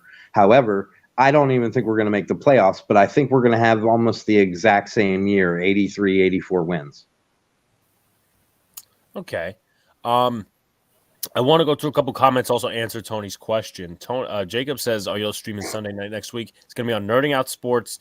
Donald and Rob are going to do that game. I've stayed away from it because of this performance by the Giants in the last few. And I don't think I have in the games I've streamed with the Giants, I'm not, how do I put this delicately? The Giants are winless when I stream games. Steelers, Bucks, and Cowboys, at least that I know of. So that's 0-4. And I kind of want to jinx. You're right. You're right, Hayes. Evan says, I know you guys are Knicks fans. What about the Nets being 7-1 over the last 8? I'm a big Doug Vaughn fan. Defense. This is actually a very. You were saying, Luca? Sorry to cut you off. I said his rotations are better. He's just throughout the game. I mean, there's nothing else that could be said. I think he's a very underrated coach. I always liked him. When the Nets got him, I was like, very good move. This is actually quite an interesting point you bring up, because this was an argument that was happening, or really a debate that was happening in our fantasy football chat about some of these big contracts that are being handed out. And I've seen it over Twitter too. Do you think those big contracts are killing the game? That's actually a good question I do want to get to. But with that being said, to answer Tony's question, I just go after Bassett. I mean, there's not a ton of starting pitchers left in free agency. That's my personal opinion. You got Sean Manaea, who's an option. You got Chris Bassett, as you mentioned. And how is Corbin Burns really going to put you guys over the top? I don't think so. Like, they could, but I don't think so. I think the difference is the bats, not necessarily starting pitching. I mean, Corbin Burns, he is a number one. But, I don't know how you feel about John Means, all these different guys coming back. So, to me, if they want to go out and just get a starter, I would go ahead and just get Manaea. There's Evaldi, there's Syndergaard, there's all these different guys. Well, that you just brought up one guy that worries me that the Orioles are going to settle for. I'm worried the Orioles are going to settle for Noah Syndergaard, and I'm not a fan. It's funny Noah Syndergaard to me is a number 3 starter, and we already have 7 number 3 starters. That's a good point. Syndergaard is also very unreliable. And to put a third thing on that, I have Syndergaard going to the Orioles. So I don't know. Yeah, I know you do. Rodon for the Yankees. Well, I don't know if you're asking that, Jacob, for the Yankees or for the Orioles. The Orioles' sake, but I think the Orioles have been in contact, at least from I think John Heyman said it a couple times, even though his word has been very uncredible. But Rodon could be a very real possibility for the Orioles. It's just the Yankees are probably the leading candidate right now. They just can't lose that. I just want to assess a few more questions. It's my understanding that the Orioles did offer Rodon a contract, but it was only 4 years. Yeah, he wants like 5, 6, 7. He wants 7, but the Yankees aren't going over 5. He wants 7. I said give it to him. I say me in the middle for 6. Yeah, no, I mean in my opinion, though we need bats, he's a difference maker. I mean, the fact that you have automatically you write it on a paper. Oh well, you got Cole, Rodon, Sevien, and Cortez. I mean, that's like one of the top rotations in the American League, and obviously, I know I was a big criticizer of Garrett Cole and his blowups. You're not going to get that with Rodon in the regular season. You're not. He's going to make up for that. Where Sevy was hurt some of last year. Jamison Tyne gave up a ton of home runs. He was mid, so he was. Rich was, of course, commenting on. I wish Angry John was here. I'm curious as to what your all's thoughts are about the Nimmo contract. Donald? Years too many. Average salary is pretty much in line. It's okay, but I would never ever have given him the amount of years that they gave him. But the years that are being banded around in free agency it's just absolutely ridiculous right now. He's not a game changer in my opinion. He's very good. I like Nimmo a lot. He's like solid, but he's not like a game changer where you give him 8 years. And that's kind of the problem I have with like sometimes baseball where they gave these long ass contracts. Yeah. But again, the Mets did what they had to do. They re-signed Nimmo. They signed a couple other guys. I don't think they're done, and I don't think they should be done. Yeah, I mean, some of their moves, and I know Donald has been, critical as Austin Eckler gives Donald some fantasy points. What was I going to say? I know Donald's been kind of critical about the way the Mets have been spending and the way, they've just been doing their process, at least by text. But, some guys you don't give long contracts to. Nimmo, I mean, as Lucas said, he's not a game changer. That's not a guy you lock up for so many years. He's a better version of Benintendi in a couple of different facets. But some of these moves that the Mets made, yeah, they're solid moves. I don't know that it puts them over the top, though. They need bats. They need bats. They need power. Yeah, I mean, that's my only point. Like they've got a $340 million payroll, but I would say that they're only a little better than last year, and not even enough for them to be guaranteed to even make a championship series. They'll make a playoff push, but I don't think they'll go that far. They need bats. And for $340 million, is that the right use of resource? I think that's more of my point. Right. I understand. You're right 100%. Like, well, I'll project next year's starters. Catcher should be Francisco Alvarez. That McCann contract was a good – I think that was a Brody Van Wagenen thing. Mm-hmm. Alonso at first. McNeil at second. Shortstop, you would have Francisco Lindor. Third base, ideally, would be Brett Beatty. Or if you want, you could stun the world and go out and sign Carlos Correa. Left field would be Mark Canha. I think he's solid, but I think he could do better. Center field is Nimmo, obviously, and right field is Starling Marte. I think they could use a bullpen piece, and maybe that's it. But again, they need bats. They need power. They don't have. They need a power bat. And Vogelback at DH is not going to do it. They should have not. Yeah. They should have non-tendered him. If you non-tendered him, you could have went out and signed JD Martinez. I thought that would be a solid move for them. Is he still on the market though, JD Martinez? Yes, he is. Yeah, he's a free agent. So I could see it as like an Orioles move. Maybe also like I don't know who fills up the position of first base for the Orioles, but we've talked about how they need bats. I mean, Yuli Gurriel, he's still on the market. He's playing solid. I would love Gurriel. I would love Gurriel. Let me see who I had him going to, because I don't know. I don't think I had him going back to the Astros, and he's too good at this point in his career to retire. Let me see who I had him going to. Yuli Gurriel. I have him going to the San Francisco Giants. But we'll see. Obviously, my batting average is 333, so we'll see where that goes. Yeah, they should have not. Here's my issue with the Mets, guys. Go ahead. Here's my issues with the Mets, guys. The Mets are paying a shitload of money to just be a contender. They haven't built a super team. I still see them. I still like the Phillies better than the Mets. I like them too. I think the Braves can match them too. The Mets' problem too is now you have 3 starters who are high risk of injury. You have another starter who hasn't pitched past the 6th inning more than five times in a year. So I just don't see it happening. I don't see how they're this non-stoppable force. I don't think they are.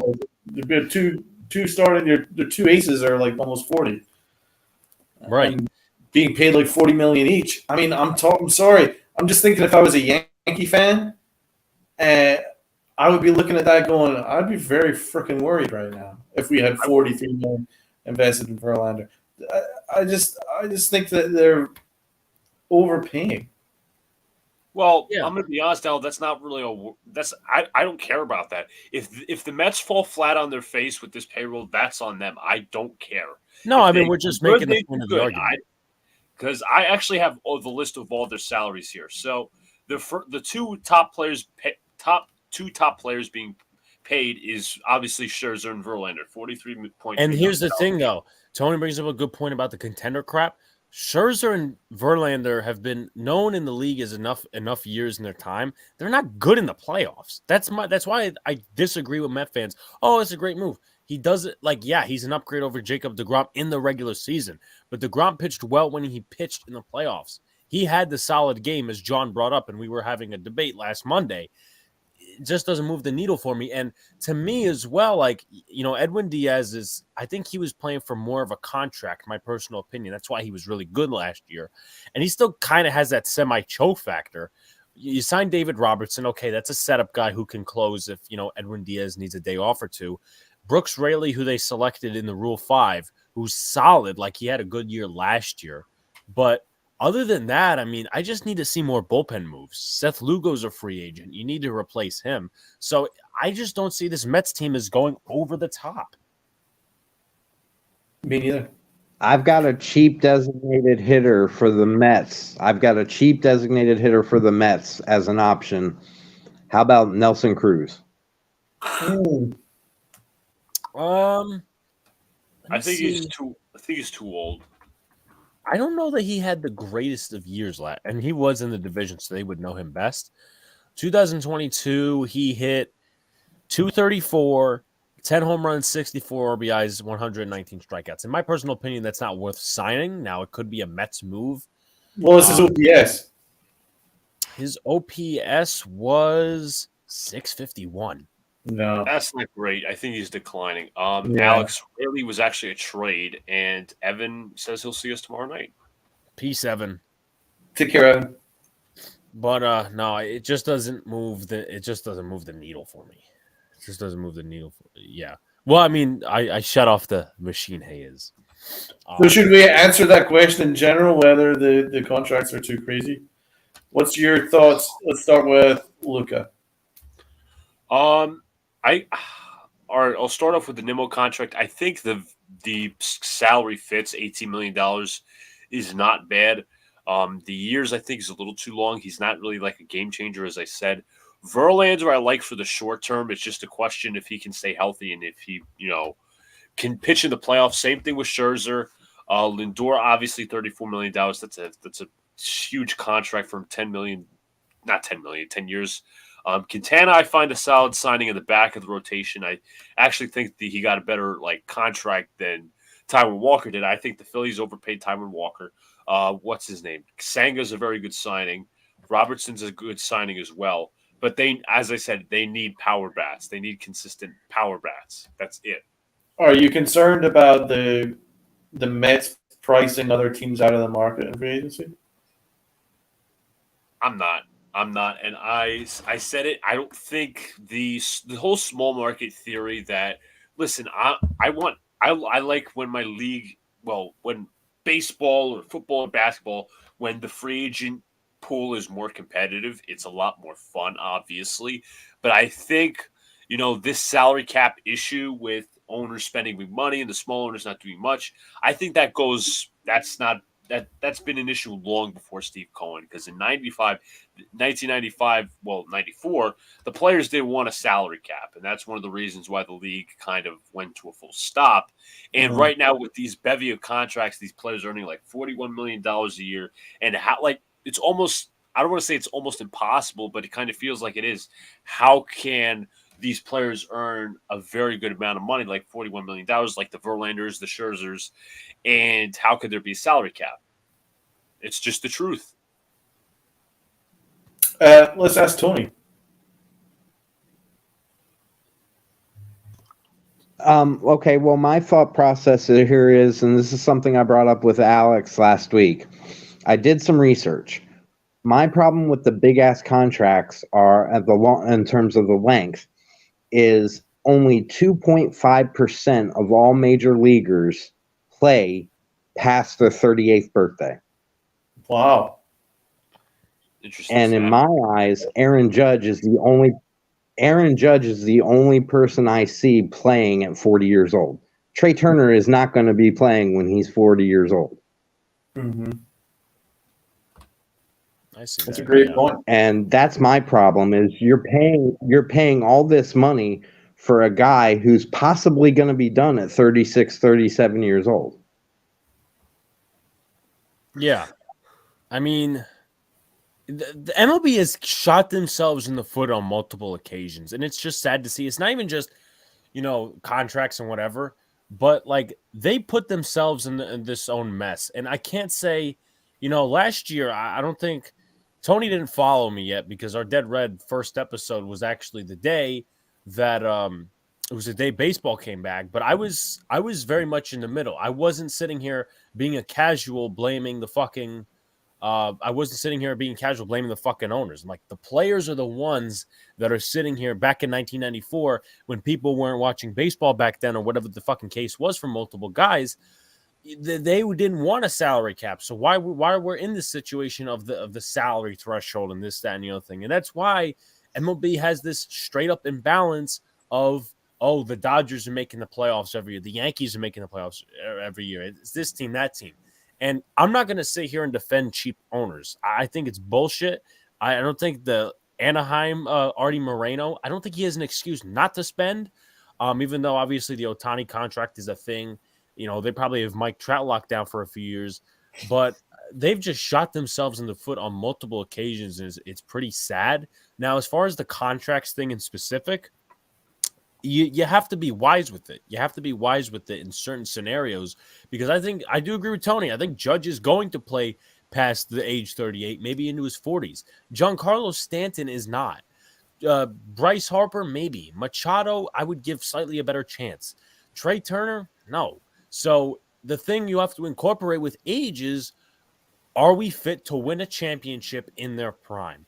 Garrett Cole, in my opinion. Carlos Correa. There's no way Carlos Correa is playing at 40. Yeah, I just don't see it. Garrett Cole, is he playing that late? So I think if you're going to take that risk knowingly that they're not going to be going into the age 40, you have to build a championship caliber team or a playoff caliber team that goes for deep runs while you're in that player's prime. That's why I'm pissed. That's why I was pissed last year about the Yankees mailing in these games and whatever, because Giancarlo Stanton, you're paying big money for him. Let's be honest with ourselves. That contract has not worked itself out to the player because he's been mainly a DH. A lot of people I've asked have said, would you redo that? Well, the question a few weeks ago on Twitter was, will you redo that deal if you go back to 2018? A lot of people say no. So, you compare that. Garrett Cole, obviously the big contract. So the fact that they just did what they did last year, got swept, it pisses me off, because Obviously, now you got Aaron Judge locked in, but what are you going to do next to make sure these guys don't age off? And then, boom, then you have a championship caliber club. And then, obviously, with these shortstops and Peraza and Volpe, I mean, it's going to be interesting to see what happens this year. Two things. The two big one. Go ahead. The Aaron Judge situation for the Yankees is very much similar to like when you didn't take advantage of your star quarterback on his rookie contract. That's very much what it's like with Aaron Judge. Because now you're paying him like $40+ million a year. You couldn't build a championship team around him on his rookie contract. And that was with him having possibly the greatest season of all time, certainly in American League history. That's pretty scary. So the fact that now that he's on $40 million, how are the Yankees going to build a team around him now? So I think the two situations are quite similar. I also want to ask Tony. Tony, obviously, the Orioles are a smaller market team. How do you feel about the way it's turned out now? Like, for instance, with the Mets basically having the monopoly on the entire free agency. Is it pricing you guys out? Is it pricing smaller teams out? How do you feel about that, and do you think it's dangerous? I honestly think, in terms of us, I don't think it's affected it, because we had three things in mind going into the offseason. Carlos Correa, Chris Bassett. We were talking about Chris Bassett at the trade deadline. And we were also talking about, I can't remember the reliever's name, but all three of them haven't been signed. So I don't think it's affected the Orioles per se in that sense. Right. The Orioles weren't making an offer. The Orioles weren't making an offer to Judge or anybody like that. It will affect it if Bassett resigns or if Rendon goes to the Mets or someone like that. But I don't see it as an effective thing against the Orioles right now. I don't think it's handcuffing them. And just what about smaller teams in general? Do you think it's going to be a concern? Oh, absolutely. Absolutely. Yeah. I do think it is a concern. But as far as the Orioles go, I just don't think it was, because that wasn't part of their direction. Yeah. Like, baseball is quite reactionary in terms of certain situations. So when George Steinbrenner came in, baseball was quite reactionary about the fact that he had the monopoly of free agency for a long period. And then the ultimate result was the luxury tax. And then the ultimate result was Moneyball, because the A's were so upset that they couldn't afford to sign Jason Giambi, and then he went to the Yankees. Look at Johnny Damon. Johnny Damon was the Red Sox. And so the whole Moneyball luxury tax has a lot to do with like the Yankees and the Red Sox, who were spending a ton at that time. Mostly the Yankees. Now there's a Steve Cohen tax. And Steve Cohen has shown a brazen lack of interest in the luxury tax, and that is quite concerning for the rest of baseball, that he's going to be paying like something like it's like $500 million, and it's like, if he continues to not care and he continues to just like spend whatever the hell he wants to spend, then it's going to price the market out for teams that are legitimately trying to bid. And in the end, there could be a situation where there's going to be another lockout, because teams are going to be like, this is not a fair situation, and I don't want another lockout. And that's why I don't know how there needs to be some kind of stronger penalties, but I'm not quite sure how you're going to do it. I actually think, considering the fact that only twice in the last 20 years has the team with the highest payroll ever won a championship, it goes to show that you don't need to have the highest payroll to build a championship level team. And I do think that there needs to be something in place where you need to have a minimum amount of people that you've developed in your system that's on your starting roster on opening day. I think that that's a good thing. I think it encourages a general manager being smart, and it encourages a general manager being wise with his money. And I think those things are beneficial. Tony, would you agree with that? Yeah, I would rather see, though, I want to see a level playing field in the sense of MLB come out and say, all right, 300 million is the cap. No team can go above it. There is no penalty because once you're at 300 million, you're done. Yeah. But I only have problems with 2 contracts that were signed in the offseason. I have a problem with the Justin Verlander contract because Justin Verlander is not a postseason guy. I mean, he struggles in the postseason, and I have a problem with the Aaron Judge contract because basically, look, he's going to win you a lot of games in the regular season, but you're paying him $360 million to hit 190 in the postseason. It's fair. I mean, it's fair. I do agree that there should be a cap at 300. If you can't win it with 300 million, then there's something wrong with you. Like, for instance, like even yesterday when I was driving, how can the Yankees fit Correa into their budget? And I was maxing out at like 290. So, and I was thinking, well, if you trade that contract, and that's how it should be. I think if you want to go and get the prize free agent guy, then you need to be like, well, you know what, this particular player is being overpaid for what he's offering. Let's get rid of that.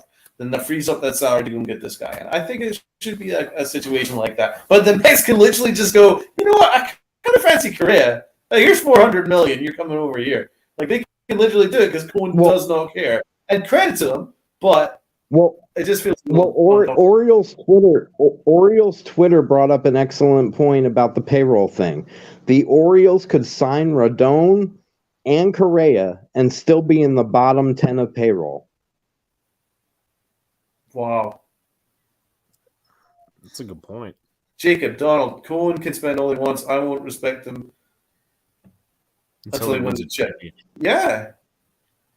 I was going to say, I don't agree with the whole developmental requisite, but I do definitely agree on a salary cap. And that's me talking as a fan of a big market team because I like to see competitiveness.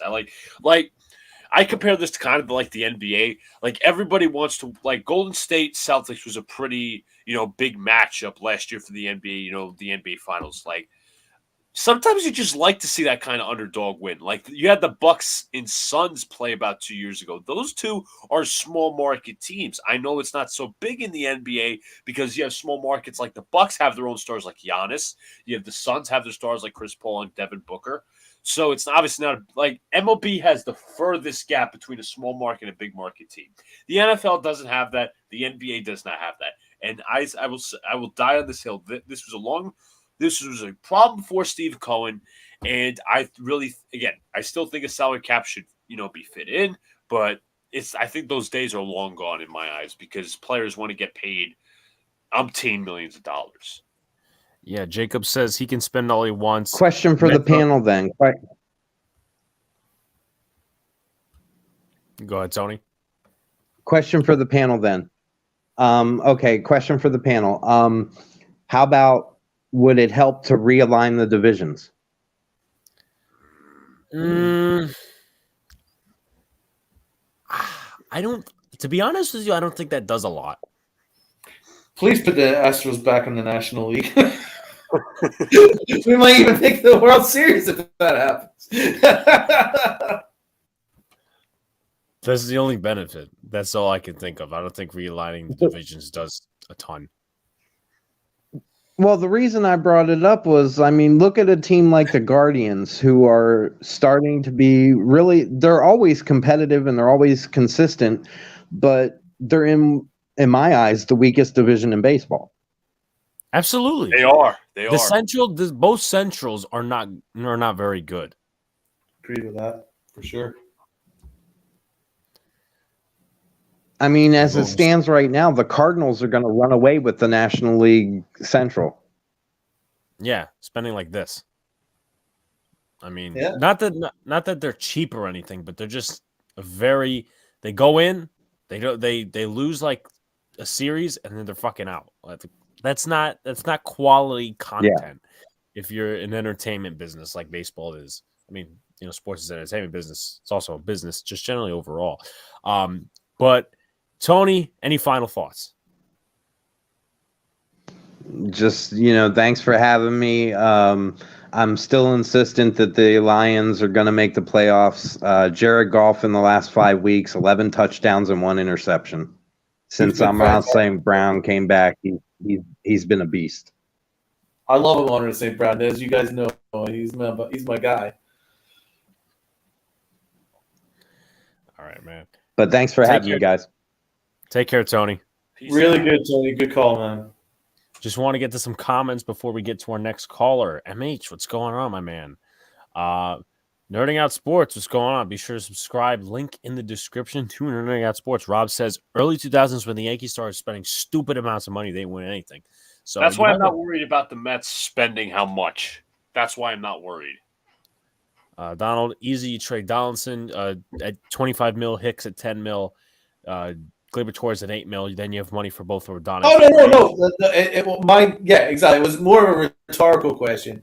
Yeah. It was like, right, this is how they do it. I knew how they should do it. That was exactly my point, though, is the fact that the Yankees actually have a kind of a budget in mind where the Mets don't have a budget. So if the Mets just chose to go and get Correa, they can just go and get Correa. They don't need to move any salaries around. But that's not the case with the Yankees. For whatever reason, most teams have a business, operate under a business model. The Mets don't have a business model. They're just sort of like going to like, hey, I just want to spend money and win and have fun. So that's kind of what he's doing. And hey, fair enough. But I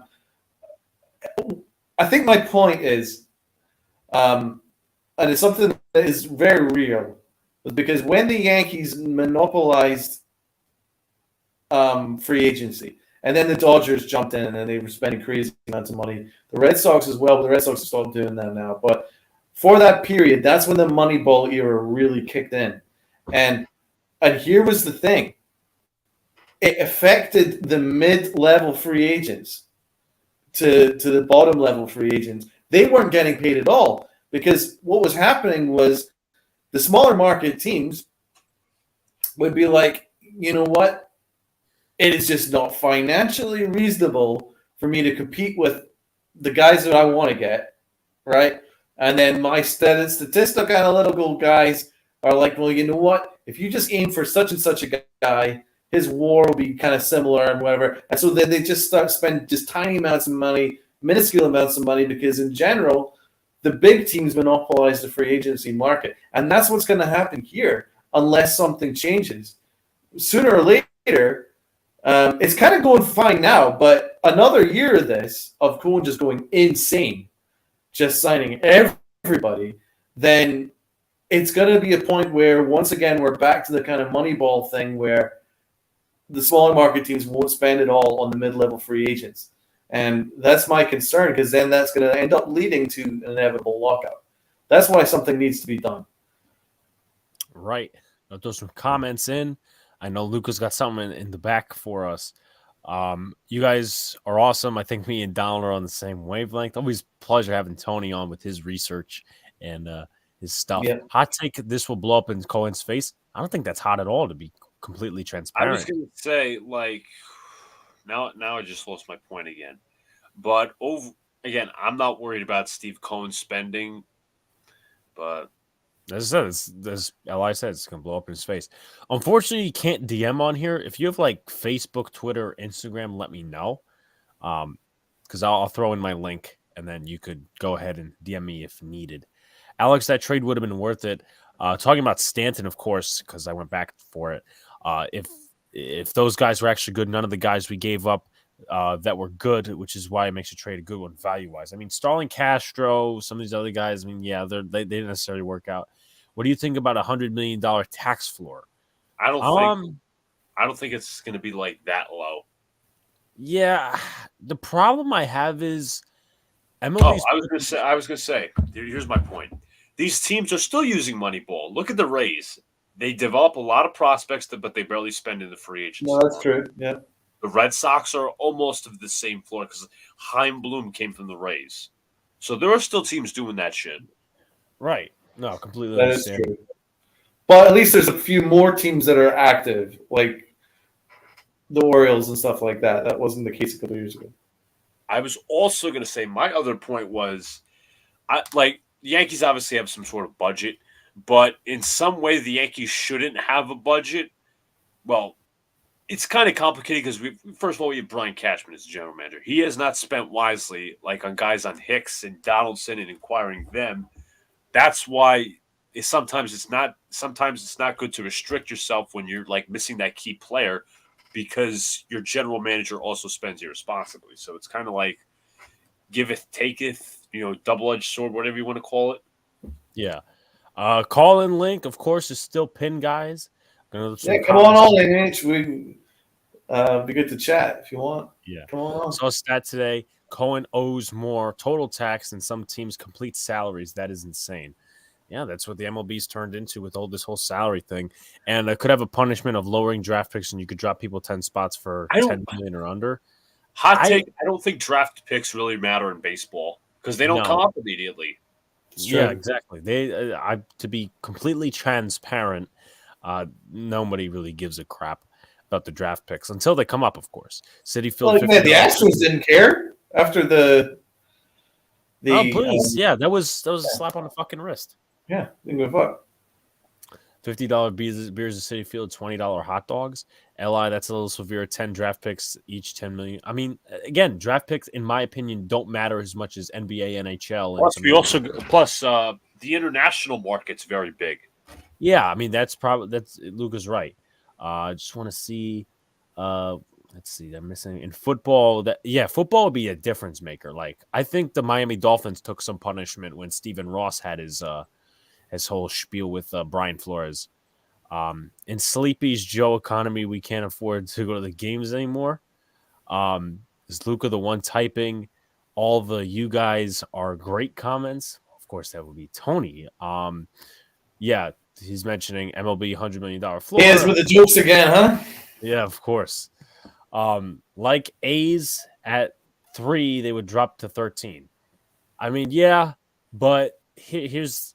I just feel in that situation you're punishing more of the bad teams than you are the good teams. And that sounds really bad, but it's of course the position they've been put in.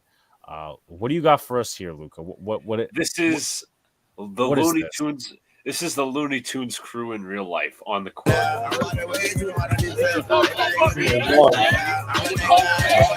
Whoa! Oh, he got ups. He got moves. Nice. What the hell? What is this, Toon Squad? Shit balls. Can we get Bucks to the Yankees? To the Knicks? Bro, who's the other? Wait, who's the other one? Who's just there? What the fuck is this? Dude, I want Bugs Bunny to be a Knick. I'm making that trade right now. I'll watch this one more time. Bugs Bunny breaking ankles out here. I know. Bro looks like Gene Morant. This is like video. This is Oh, fucking Looney Tunes basketball. Something like Nicktoons MLB right crap. there. Oh shit, Bugs. Oh my god. We got. Look, do your commentary like you're commenting on a Knicks stream. Yes. All right. Well, first of all, yes, we do need Bugs Bunny on the Knicks. Bugs Bunny has it. He's dribbling up the court, doing a couple of shimmies in the crossover. Gets a fake. Going inside with the layup in the right hand is good. Bugs Bunny with the turnover. 1-on-1. Gets the fake. Inside pass. Pass is good. Layup is good. Who the fuck is that? He is sick. He is sick. The new Knicks first round draft pick. I gotta look. Once I'm done with my commentary, I'm gonna look up the character. Bunny 1-on-1. Fake with the dribble. 1-on-1 using his hands on the drive inside, just cake. Bro, I need more footage of that. Yeah, so hold on. So I'm gonna comment there. What was I gonna say? Fuck. because Daffy Duck was there. That was fucking fabulous.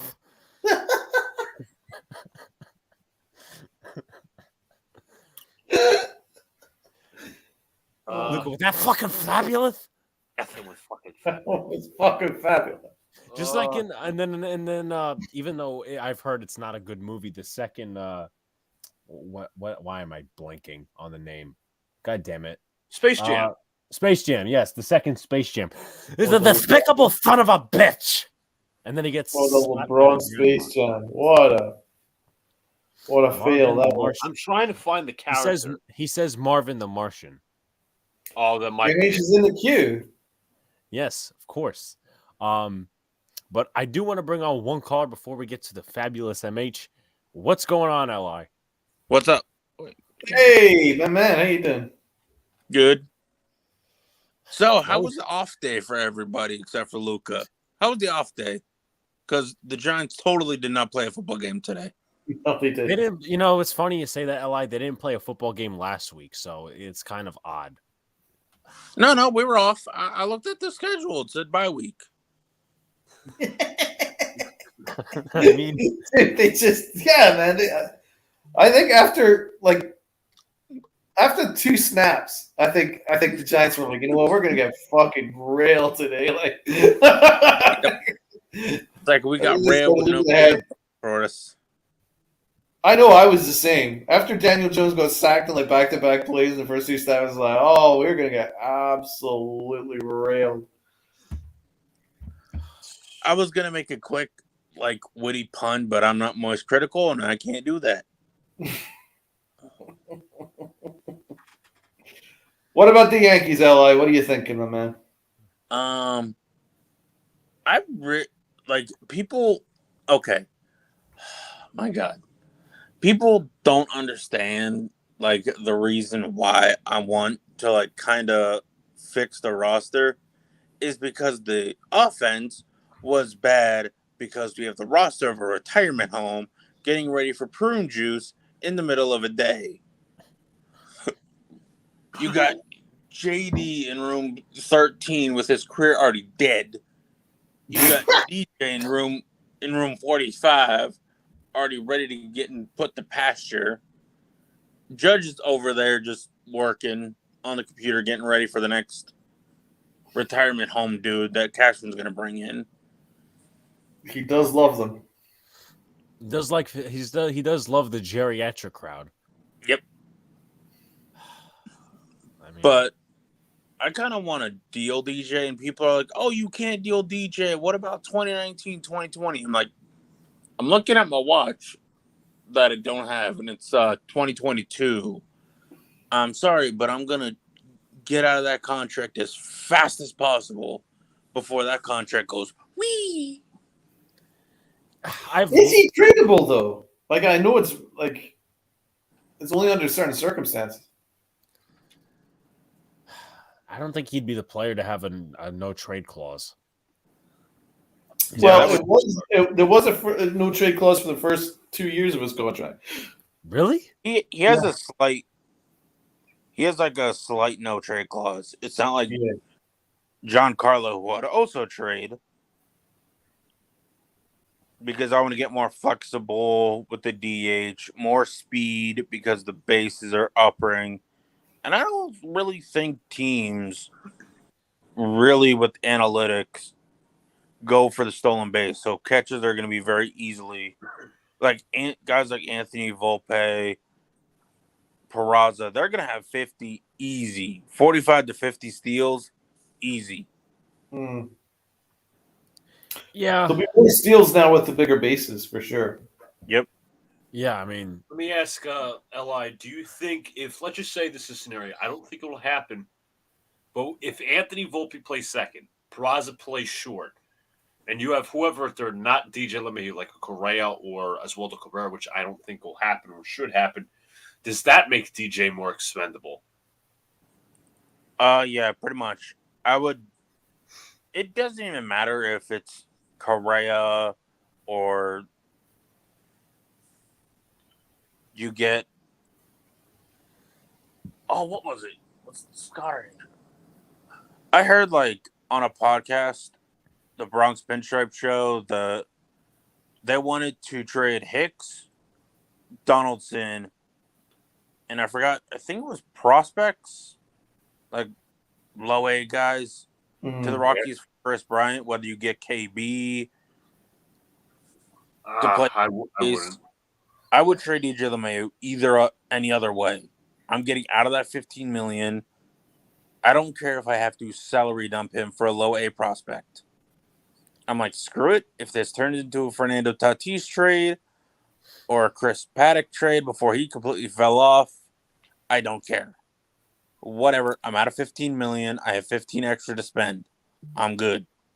But isn't he one of the types of guys that you actually want in your roster? The fact he's a contact hitter that can play great defense wherever he's asked to play. Like, he can play great third, he can play great second, play fine first, and he's a great contact hitter. Is that not the type of guys that you need? Yes, like we missed it, man. With him out, we were terrible with him out. With his age and his toe injury, I don't think he's going to be playing third base much of anymore. He's probably going to be relegated to second base and first base for the remainder of the contract, and that's not really valuable. It's possible. Yeah, I mean, I think personally, Rob says do not trade LeMahieu. I'm obviously I agree with Rob on that, but yeah, I wouldn't deal him yet. But at the same time, I think if this year he does not show up, if DJ LeMahieu does not show up this year, whether it's injury, this, that, and the other thing, I think he gets traded. I think this is like the make or break kind of year. I mean, let's see. He was signed to 6 years, right? Yes. You're already halfway into the contract, but they could still say, okay, $15 million as a bargain. Now, obviously, I'm speaking in their terms. I'm not actually giving my point of view on it because I don't know what this season's going to bring for DJ LeMahieu. Interesting trade for us, could be high risk to high reward deal for us. I would only deal him if Correa is coming here. I agree with Alex. Don't trade LeMahieu. Jacob also says Tatis Jr. might be the move. Well, we can say didn't you clear salary by just trading JD and Hicks alone to get Correa? Torres too. Yep. Because you got DJ with 15, you got JD with 25, you got Hicks with 10, and Torres with 10. You're right. So, I mean, that's right. So that's 20, 45, and then 50. Yeah, I think 50. Yeah. And, I mean, based off of numbers, you're probably going to need a little more than that. But, I mean, obviously, they'll need to up the scale a little bit more. Yeah, that's probably like 52, 51. Yeah. 1.5. Yeah. I would focus on trading Josh Donaldson. Like, I don't even care if IKF is a backup utility infielder. I don't care about that. For $6 million is fine. $8 million, that's okay. But Josh Donaldson, I trade in a heartbeat. But is there any market for Josh Donaldson? That's what Rob brings up right here. No team in their right mind is taking on Donaldson's contract and all of it. Might have to take on a bad pitcher's contract. I would rather just send a low fucking like a Clayton Beater type of guy and just eat some of that. That's what the Yankees are going to do. Like a lot of people don't factor that in terms of trading these contracts. You're going to have to eat some of this money. Brian Cashman never obviously traded for Donaldson, but he's going to be biting his it's going to bite him right in the fucking ass when it comes to eating it. Now, Hicks, obviously, you have like a different story because you have Donaldson. The money is nowhere near worth the player, but he plays good defense. Hicks doesn't do shit, but it's less of a salary, and there's no market for him. So you have to even it out and, obviously find where it suits or whatever. I don't know. I mean, I heard that Colorado like Aaron Hicks. I would say that I actually had that as a destination for Hicks. When we were doing trade stuff in the offseason, I said trade him to Colorado, the Cubs. Cubs is another option. So, I mean, however, since teams are in on Longoria, Donaldson becomes tradable if you eat half the money. I think Longoria is, and I'm not saying we should go get Longoria, even though somebody said that would be the Cashman move. Longoria, I think, came off actually a solid season last year. Not that I want him, but I think he was solid. Let's look at the numbers. And to be honest, people hated this, and I hate it. But I'd be willing to risk trading Donaldson, Hicks, and Devi Garcia, even though he's back up to 98, throwing 98, because our bullpen is like Marinaccio, Schmidt. I want to trade Peralta and Luckett just because I want to upgrade that left side. I have bad feeling about those two completely like falling off, but I'd be willing to risk it and say, you know what, screw it. I'm just gonna flip Donaldson, Hicks, and Garcia, and a player to be named later, like someone in low A, like Juan Chris, or like someone on the Tampa roster, to the Nationals for Corbin, and just move Corbin to the bullpen and David Price him. I would what, Corbin to the Yankees? Yeah, Corbin to the Yankees, and then just move him to the bullpen. Respectfully, I would throw the fuck up if the Yankees traded for him. Now, I was a big proponent of getting him a few years ago, but I'm glad they didn't. I don't know. I just readjusted the roster, nor full rebuild. Yes, yeah, Rob isn't particularly on the Patrick Corbin train. No, you cannot. At the end of the day, I mean, I don't know how much Corbin is getting in terms of contracts, and I know Washington would eat the money. And I'm looking at it's just not worth it. And I'm looking at the luxury tax side of it. You would basically save $12 million doing that. Hal is going to dead stare at that luxury tax because he doesn't want to pay any penalties. That's true. Kay has said it. Cash has basically came out and said it because Cashman's brain dead moron to hide shit. He don't know how to do it. Nimrod. Which is weird because he learned from two of the best minds in baseball. But Hal's going to look at $23.3 million versus $35 million. He's going to like that $23.3 million more. I'm sorry. I'm just still not on this Patrick. Now, if it was something, less, but, there's a future there, sure.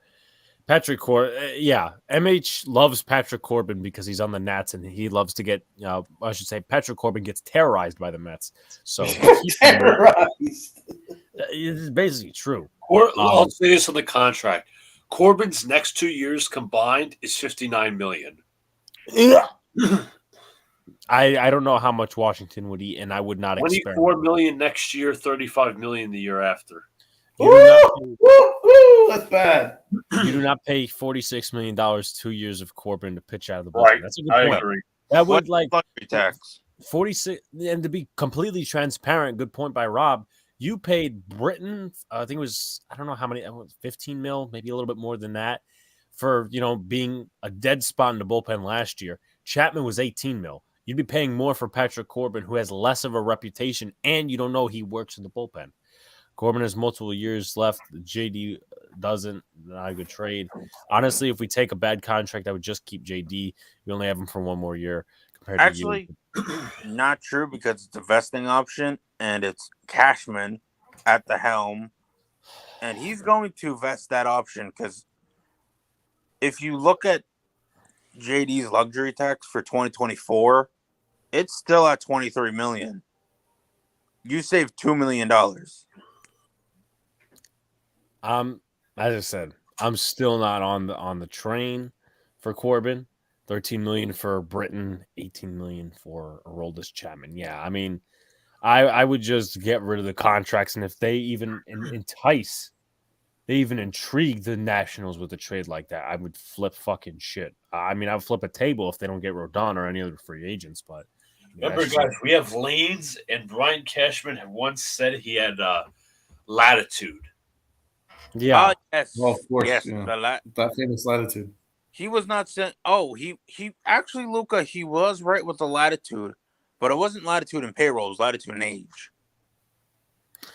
Yes, that's a good point. Latitude and age. I mean, they're close to be completely transparent. Half the guys on the roster are closer to fucking Cashman's age than they are our age.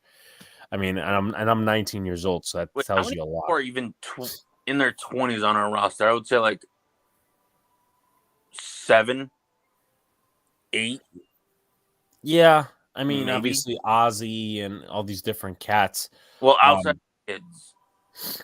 Yeah, I mean, Divey Garcia, though your point on Divey Garcia, I mean, I think he's kind of dead. I can't say he's dead weight, but he's just done at this point, whether you agree the Yankees ruined him in that one game or not. Oh, yeah, they fucked him. They fucked him bad. Yep. Yeah.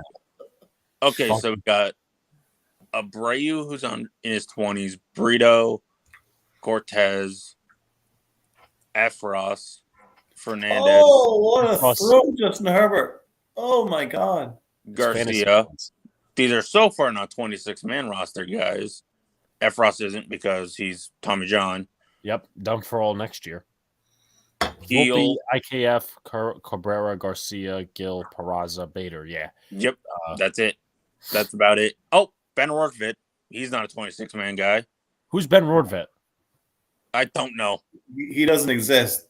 He's just this dude taking up one spot on our 40-man for no reason. Herbert threw a 60-yard dime. I did see that. Jesus. Gets me fantasy points in my sleeper league. I'm happy about that, but I'm facing so Tua. Good. Yeah, this Miami defense can fuck off. They're getting absolutely terrorized. But I would just want to point something out. Just imagine this rotation. Garrett Cole, Carlos Rodon, Luis Severino, Nestor Cortez, Frankie Montas, Michael King. Montas is a fifth starter is insane. That I'll is say this about Montas. busting. I want to trade Montas, but I don't think it's a must. Like, you have to. I mean, I would shop if I was Cashman, which Cashman's probably not so smart. Wow. And I seen a spot last night. I'm not going to say what it was, but I'll just say I seen a spot last night while I was at my wrestling show that I kind of want to try out, but I won't say it. Even me with doing the spot that I seen last night, I would still be probably smarter than Cashman. Right. But Montas, I would shop, see what feelers I can get. Probably keep him for pitching depth because I do not trust Domingo Germán as a starter. I'm sorry. No, of course not. I do not trust him. Put him in the bullpen where he belongs or trade him. Yeah. I mean, I talked about it with Sox Arizona the other day, and Angry John was in the chat. I think we need to start giving up on the idea of Oakland Athletics pitchers in New York. Chris Bassett was decent at best. Montas was trash with the Yankees. Sonny Gray was trash with the Yankees.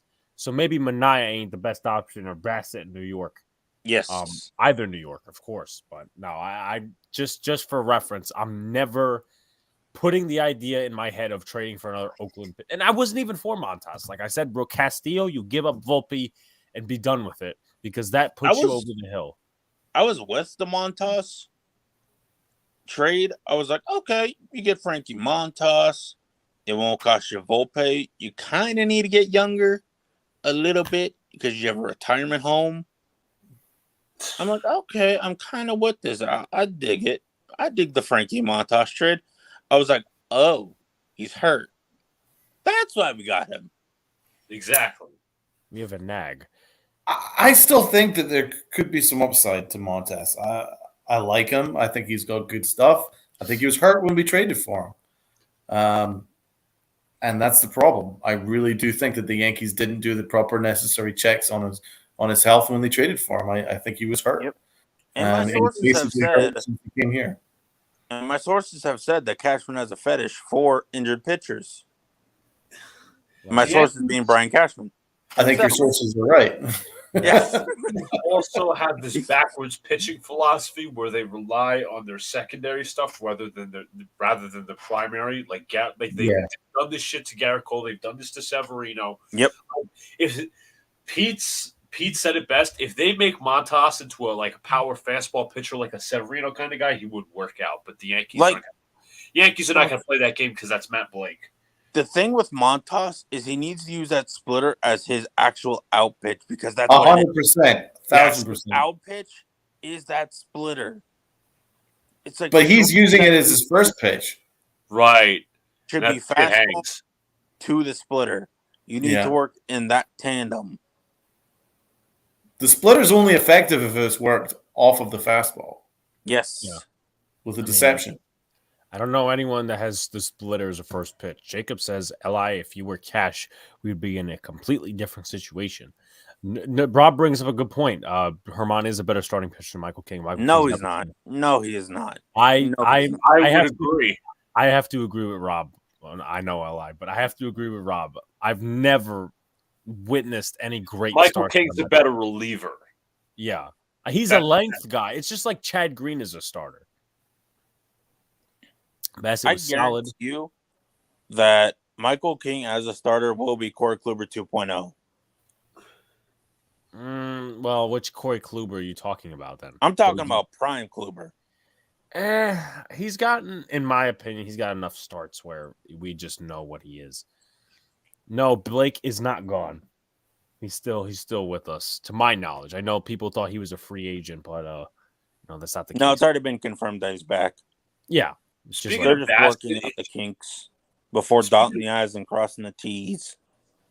In terms of MH, Bassett was solid for the Mets, I'm not going to lie, but when they needed him most for that Atlanta series and the Padres series, he didn't show up. That's the problem. That is the quintessential problem with, Alex brought up the Oakland starters. And that's the concern that I think revolves, and it's a rightful concern when Alex and Don bring up the starting, the experiences and the playoff experience with Verlander and Scherzer just not playing well in recent memory of when their teams need them most.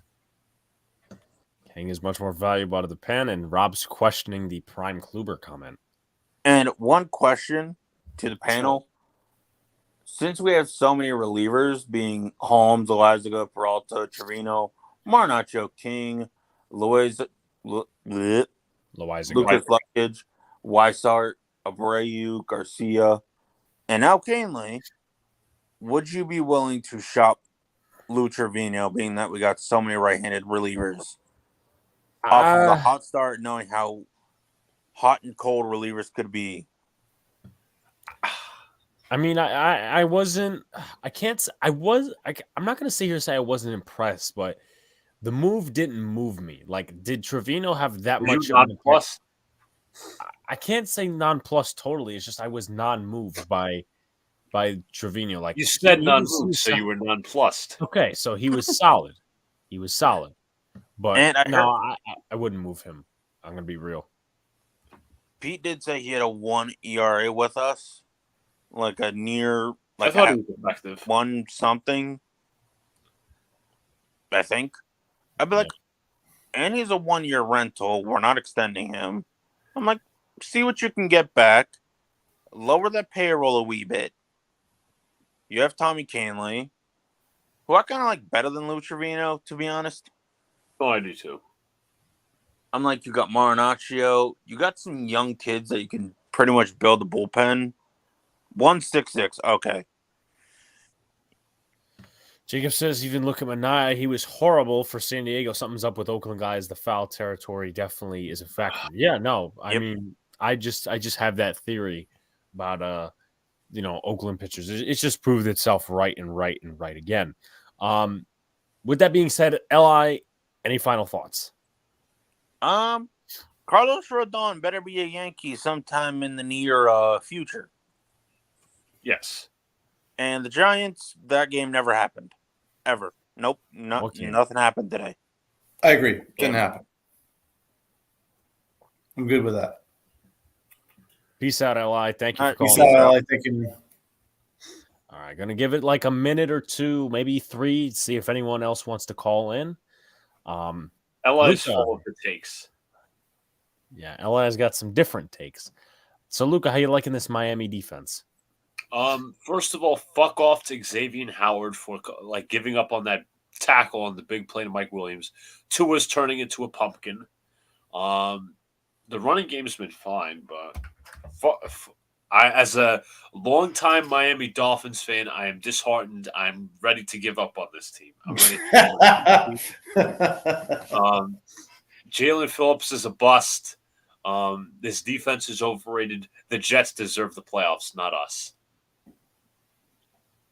Thanks for the support, Ally. Good to talk. Of course, I'm going to keep it open for 2-3 minutes. See if anyone else. Once again, the link I want is. to see Rob come on. Yeah, listen, if he wants to show up and come on, definitely. Of course. And then I know MH wanted to call in earlier. He came in and he went out, of course. So hopefully Rob can join us at some point tomorrow. Yeah, tomorrow is. Who's going to join us? Angry John.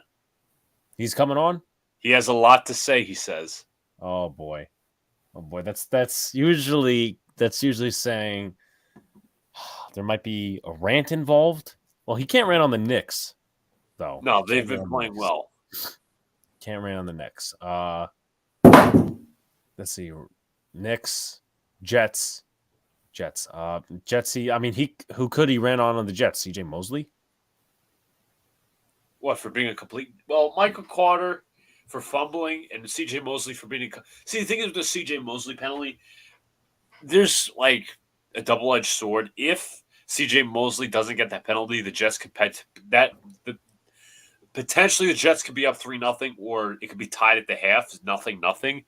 With that, the Jets also overcame that penalty, and they scored a touchdown in the opening possession of that third quarter. Guys, the laundry's been done for a while now. That's why I shut off the machine. I mean, Luka's sweating. You can tell Miami's ruining Luka's I'm night. actually not sweating, but I am worried because Miami is turning into a pumpkin. Give me 1 solid second as we acknowledge the chat. What's the score right now? 20-14 Chargers. Tua needs to step it up. See the Alex, important question. You know what? No, we're gonna since Did you put the fly in the laundry? All right, you know what? We're gonna do this as we wait for some callers to get in. We're gonna put a poll up. Ready? Since everybody wants to be a bunch of funny guys, I just put a poll up. Do you think the laundry is done? Oh my god. Well, we could rewatch the Looney Tunes squad playing basketball. I just want to see more footage because that's so fun. You're gonna break it down? You're gonna break it down for us? Yeah, why not? Okay, so 2 votes for no is terms of the laundry, which is really weird. Knowing that everybody's. But are you gonna bring it up? So I know we have a caller backstage, but he's having some audio issues at the moment. So I'm gonna let him, of course. All right. By the way, I muted the tab so that you don't have to mute the screen, Alex. Okay. All right. So we got Bugs Bunny here, the one and only Bugs Bunny. What's his jersey says Toon Squad. By the way, he's playing. All right. This looks like. I'm going to take a guess and say like Los Angeles, probably. By the way, I just want to say this. This looks like a my court on freaking NBA 2K. Tell me it doesn't, Donald. I know. It's actually crazy. Well, it looks like a court on Los Santos Beach in GTA 5. Does it not?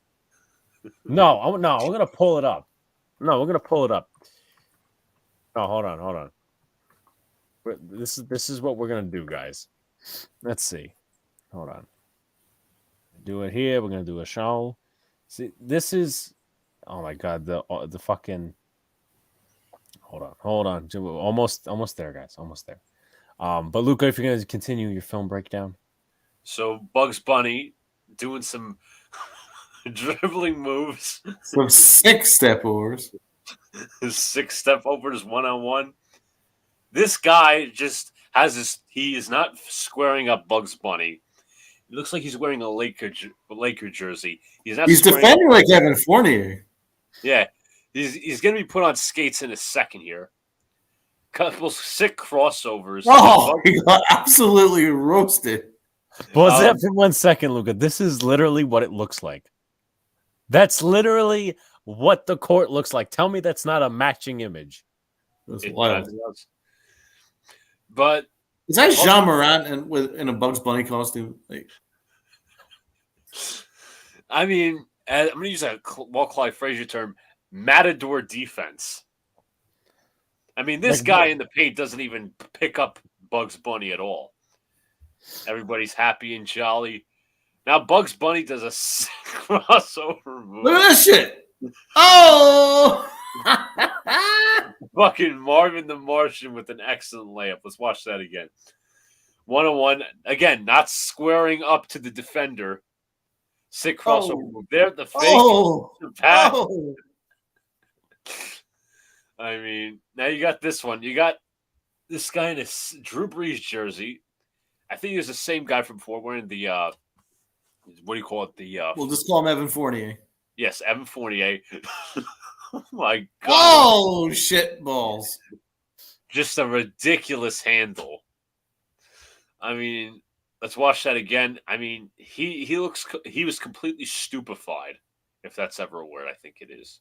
Let me move this back. He's like, here, the ball's behind right here. No, it's right here. Bugs is giving it some tight too. He's like, yo, you suck, bro. I feel like this is the NBA All-Star game. The question is, what was the better play? Was it the first, the second, or the third one? Bugs Bunny for the fake and getting the pass inside, the third play where he completely fakes him out with the ball fake, or the first one where he just gets crossed up? I mean, Bugs Bunny came yes, out Bugs of the Bunny wants to smoke. I think it's his assist was absolute sickness because I'm a point guard guy. So I think what he did there was the best move from a pure basketball sense. I got it. For right now, we should assemble an all Looney Tunes team. If you want to include the bench, that's fine. So I think. Go ahead. Interesting point brought up on Fox Day. You think the Giants could be Philly 2.0 next year, second-year head coach, better defense? Yeah, if they allocate all the money correctly. I mean, I think Philadelphia is a model. You got to get a quarterback, though. Jalen Hurts is playing at an unreal level. Exactly. Right. So, my point guard is obviously Bugs Bunny. I mean, let's look up the Looney Tunes characters as well. Okay. Oh God, we're gonna make our own Looney Tunes team. This is gonna be difficult. So, I'm not an expert. Yeah, I'm not a Looney Tunes expert. All right. So I'm gonna stop the screen for a second. I will go back to it. Here you go. This one right here. Point guard is Foghorn Leghorn at center. So let me. This is a very stupid question. Yes. What are we doing? Who's? All right. Point guard's obviously Bugs Bunny. Who's playing the shooting guard? Daphne. What the fuck are we doing here? Well, I would say Yosemite Sam because he likes to shoot a lot. Who's the chicken? Has to be the center, right? Yeah, that's who Rob just mentioned. Okay. Yeah, Yosemite Sam's the shooting guard. Wait, hold on. Where's Roadrunner in all of this? Damn, Roadrunner's quick though, but what else? He needs to cut. So he'd be a good wing. You put him in small forward, but he'd be very, very small. He'd be, but he doesn't have length though. He's just very skinny. Yeah, maybe he'd be a 6-man. But who's a small forward is the question. Oh, right. God. Well, I know the skunk would stink up the court. What about the duck? Oh, Daffy? Yeah. Daffy would be a shooting guard. He's got size. He'll be a shooting guard. So it'd be point guard Bugs Bunny, shooting guard Daffy. Center is Rob's character, which was Leghorn. I forget the first part of the name. Small forward. Yosemite Sam too small. Well, what do you want? Where do we put Yosemite Sam? I mean, what do you think he's what about head small? coach? What about small forward being Wile E. Coyote? I mean, the thing is, he doesn't defend really well because he can never catch Roadrunner. Dynasty. What are we doing? Sylvester, a power forward. You know, I was actually going to name my cat that. It's in another place. It's all because of fucking Bugs Bunny, you know, crossing up dudes on the court. So who's the power forward? I think somebody said Sylvester. But what about who's the guy that, you know, like wants to hunt down Bugs Bunny?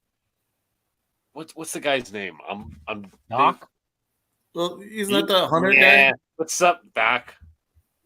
Well, that's Bugs Bunny. Well, we got Doc. No, well, but no. I don't think Doc is his name. It's another name, and I'm blanking on it for some reason. All right, Elmer Fudd. Elmer Fudd, yes. Elmer Fudd, I guess, at power forward. So here, let's roll out our lineup: Bugs Bunny, Daffy Duck. At power, well, we can put Sylvester at small forward. Power forward, it would be. But damn, the power forward has to have size though, so I'll probably put Sylvester at power forward. What about the Wolf? I forget his name. Damn it, Wile E. Coyote. Oh. Bro, Sylvester and Foghorn are like prime Duncan.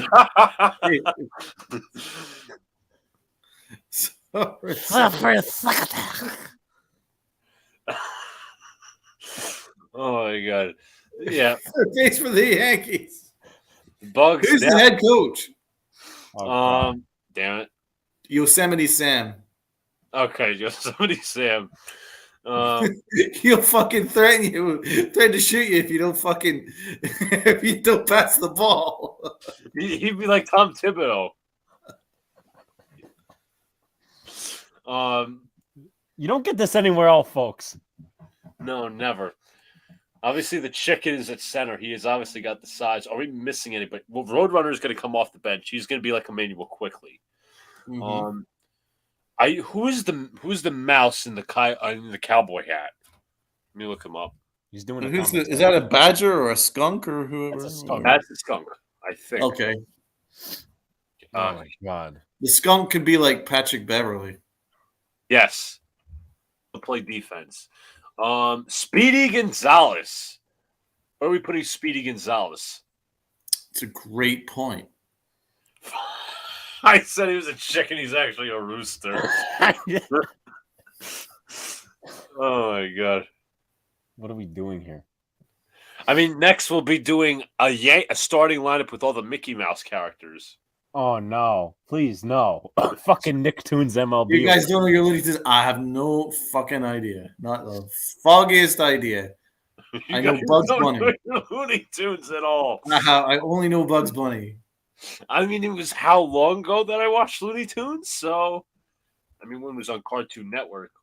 But where's Marvin the Martian playing is the question. He'll be on the bench. Are we doing Mickey Mouse characters next? Well, I would like to welcome on our next caller before we get into that. So, hopefully, he said, let's try it with. Hopefully, he doesn't have any audio issues, but we'll make the best. Hopefully, welcome on. Hey, is. Said, let's try it with. Hopefully, he doesn't have any audio issues. Hear an echo. We'll make the best. Welcome on. Hey, is. Let's try it. Hopefully, he doesn't have any audio issues. We'll make the best. Welcome on. Hey, is. Let's try it. We'll make the best. For a second, I don't mean to kick you out, but there's a lot of stuff going on there. So, bro, it's gonna be like that time where the Kool-Aid Man broke into Donald's living room. Yes, that was. Now this is quality entertainment. We'll be all 9 of Aaron Boone's. What is? Oh wait, see who makes the better lineup though? The Mickey Mouse Club or the Flintstones? Why would the Flintstones Wilma! Yabba dabba doo. Or Tom and Jerry. But while Hayes, I'll obviously keep you in the back for right now. We're gonna welcome on our man MH. What's going on, man? Hey, how's it going, guys? It's been a minute, since we talked, so it's definitely cool to get a little conversation going on. I'm not gonna be up for too long, but it's been a minute, so yeah, let's get right into the proceedings. Peace, man. How you doing, brother? Yeah, I hope every one of you is having a great day and all. But yeah, I mean, a lot's been going on with our teams, Yanks, Mets, and of course the Knicks.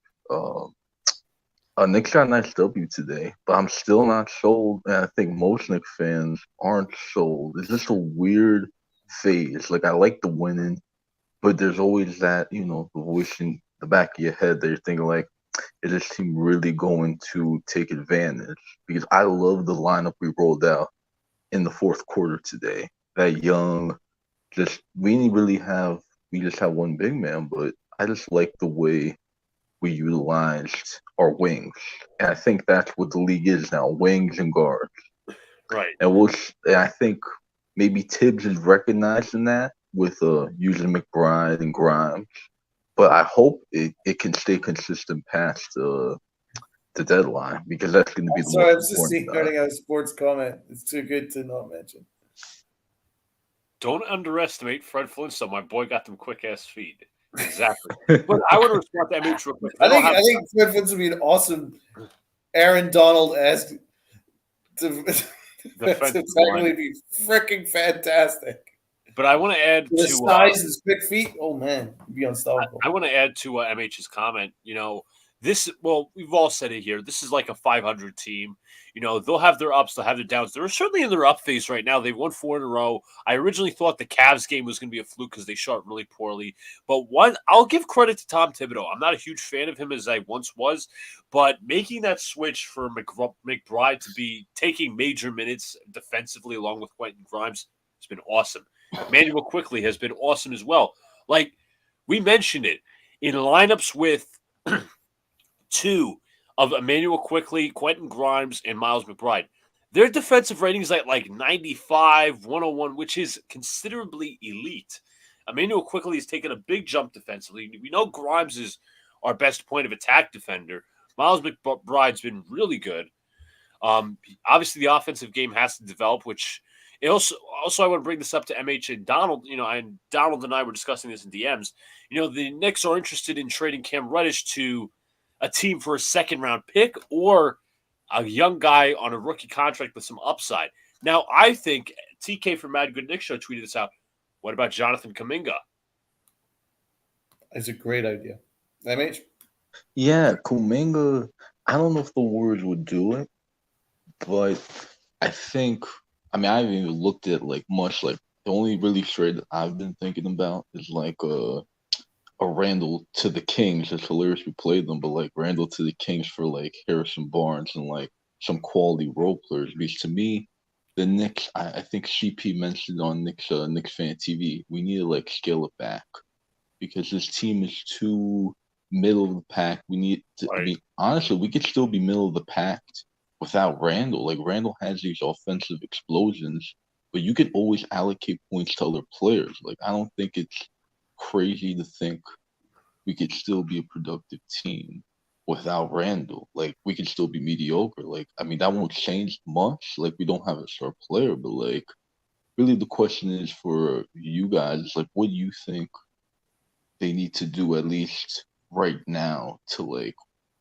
I guess get to the point where we're more confident in the team, maybe to bump up to the 5th seed and actually show that improvement that we've kind of been waiting for. What needs to be done in terms of moves wise to get us to that point? Donald, I'll let you respond. It's a great question. Well, we're in this awful holding pattern, but we have been for a number of years now where we're waiting for the next star. We're waiting for that next star. But in the meantime, we're just happy to be mediocre. And that's the big conundrum. So where do you then turn? The most likely answer is probably the draft, or you take on somebody's rookie contract and then try and develop them. But there's no star available. There's no star coming available. I mean, you're not going to wait 3 years for maybe Devin Booker or maybe Donovan Mitchell again. But that ship sailed now, I think. We're in a tough spot. I have no idea who's going to become available. I mean, I'm hoping that maybe SGA would be obviously a dream. The Thunder never really. They love to accrue draft picks, really.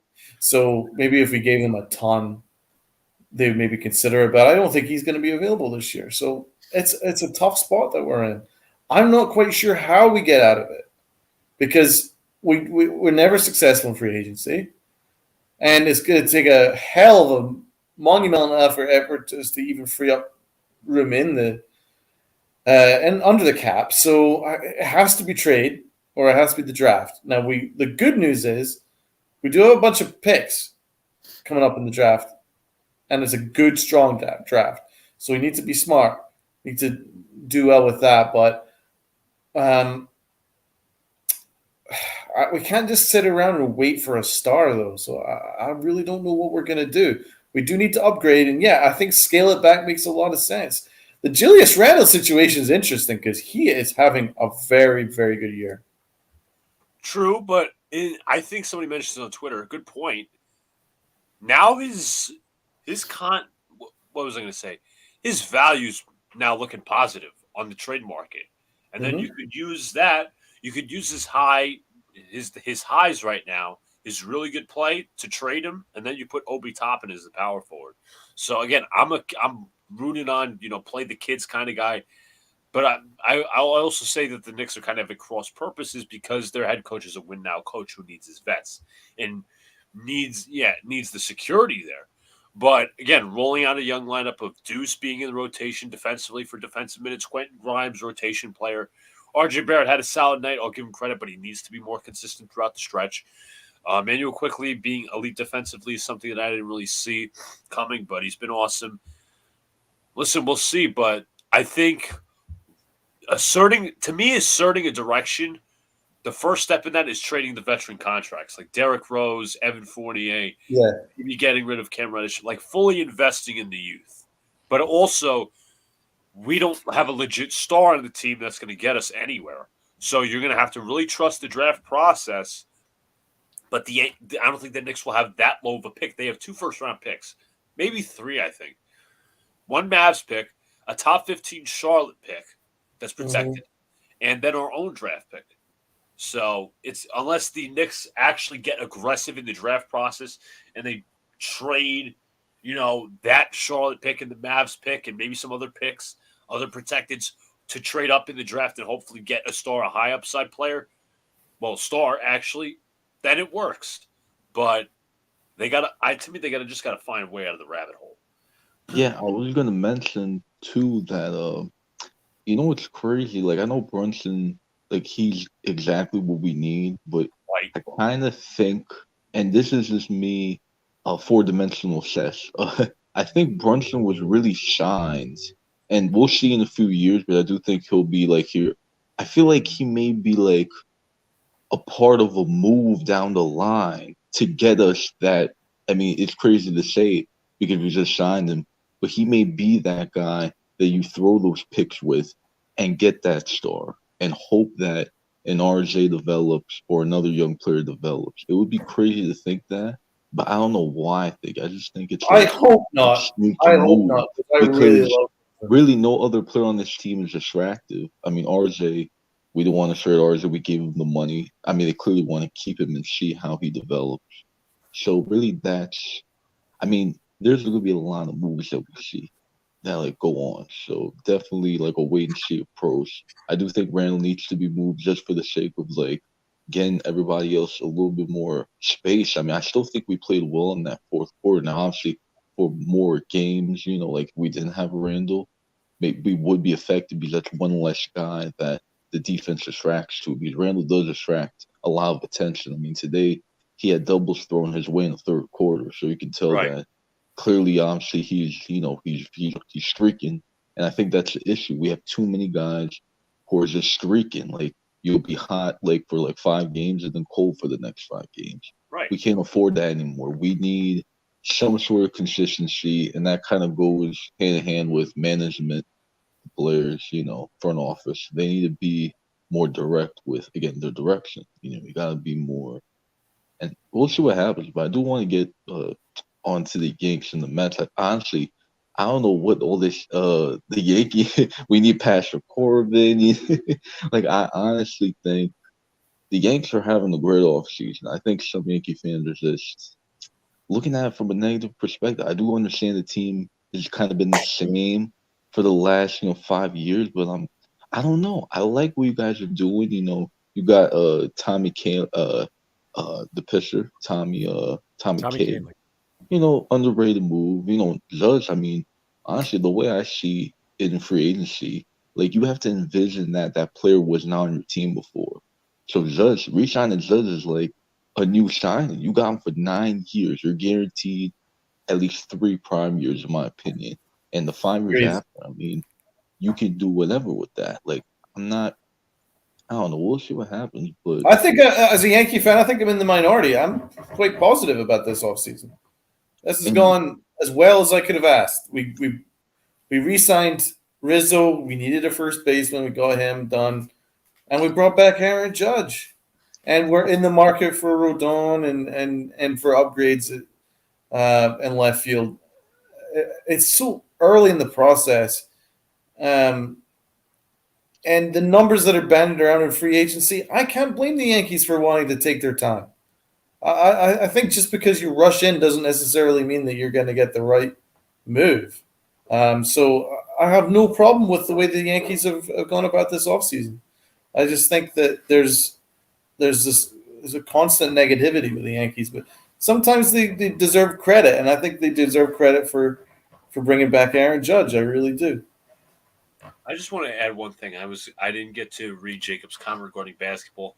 Andre Jackson and Jordan Hawkins will be steals. They both play for UConn. Hawkins is a legit sharpshooter, very athletic. Jackson is a local Albany kid, stud defensively, one of the more athletic kids. Both are projected to be late first round guys overall. Thank you, Jacob. I'll certainly be watching him in particular. Let's see if my draft analysis here doesn't go to shit. Well, hopefully, we actually select one. Exactly.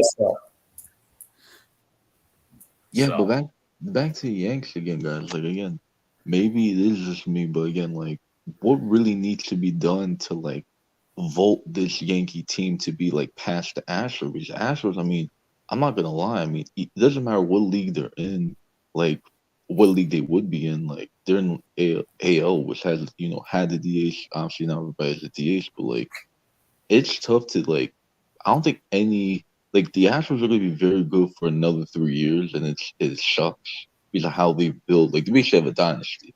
Like, what move can really outdo that? I feel like Brian Reynolds, I like him, but to me, he's almost like an outfield version of like DJ LeMahieu in some aspects. I think he's a good player, but is he, like, going to be a guy to push you over the top? Even Rondon for, the Pistons, I think he had a great season with the Giants and before with the White Sox. Like, I like that to have a lefty. I think the Mets, I mean, we needed that lefty. Thank God we got a Quintana. We need that lefty variation in the rotation. But, like, I don't know if even both of those moves would really put the Yankees past the Astros. I think Reynolds would. You think Reynolds would? Don't let Reynolds last year, even though he still had an over 800 OPS, don't let the kind of lower average than he normally has affect like his career to this point. He's a fantastic player, awesome outfielder, big power, good contact guy, high OPS.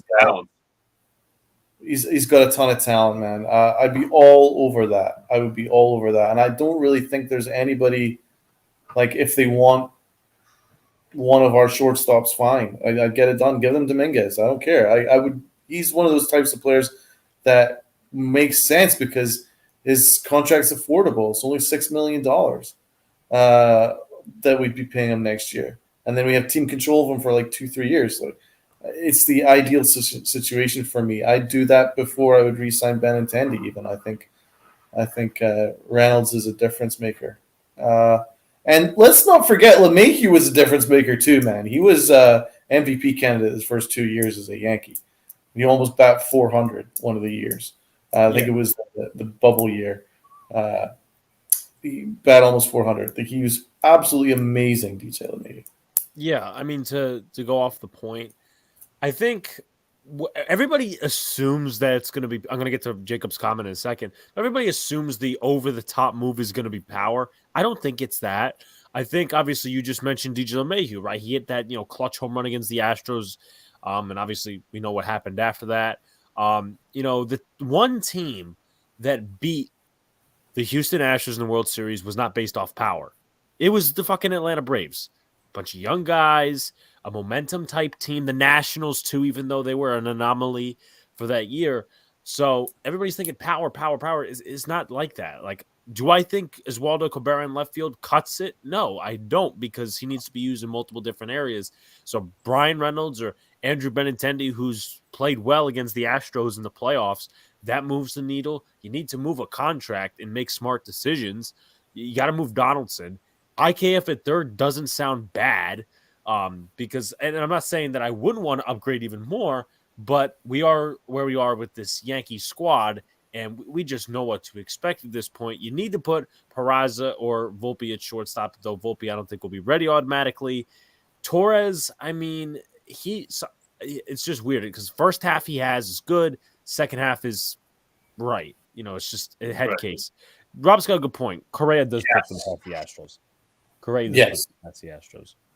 He's that co-star. Not that Stanton isn't a star, but Correa is just otherworldly. I would stick him at third base. Yeah, Reynolds will definitely get as a key piece, put him in a playoff team, will show up great contact. Guy, Gold Glove, potentially. I'm not re-signing Benny, way too much money because of Yoshido's and Nimmo's contracts. Benny will definitely get over 100 mil, which I don't think he should get, to be honest with you, but to be completely transparent. Me neither. I wouldn't pay him that. Jacob says, he was a Gold Glove third baseman in Texas. So,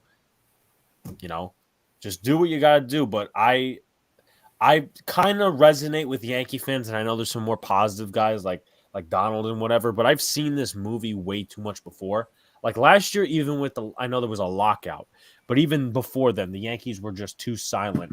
And then obviously March came, and boom, they trade for Donaldson, and that was it. So I understand where people are coming from, but we'll see. But here's the difference, though, man. We weren't in on anybody in those years. Like we sat out of free agency. That's why we're pissed.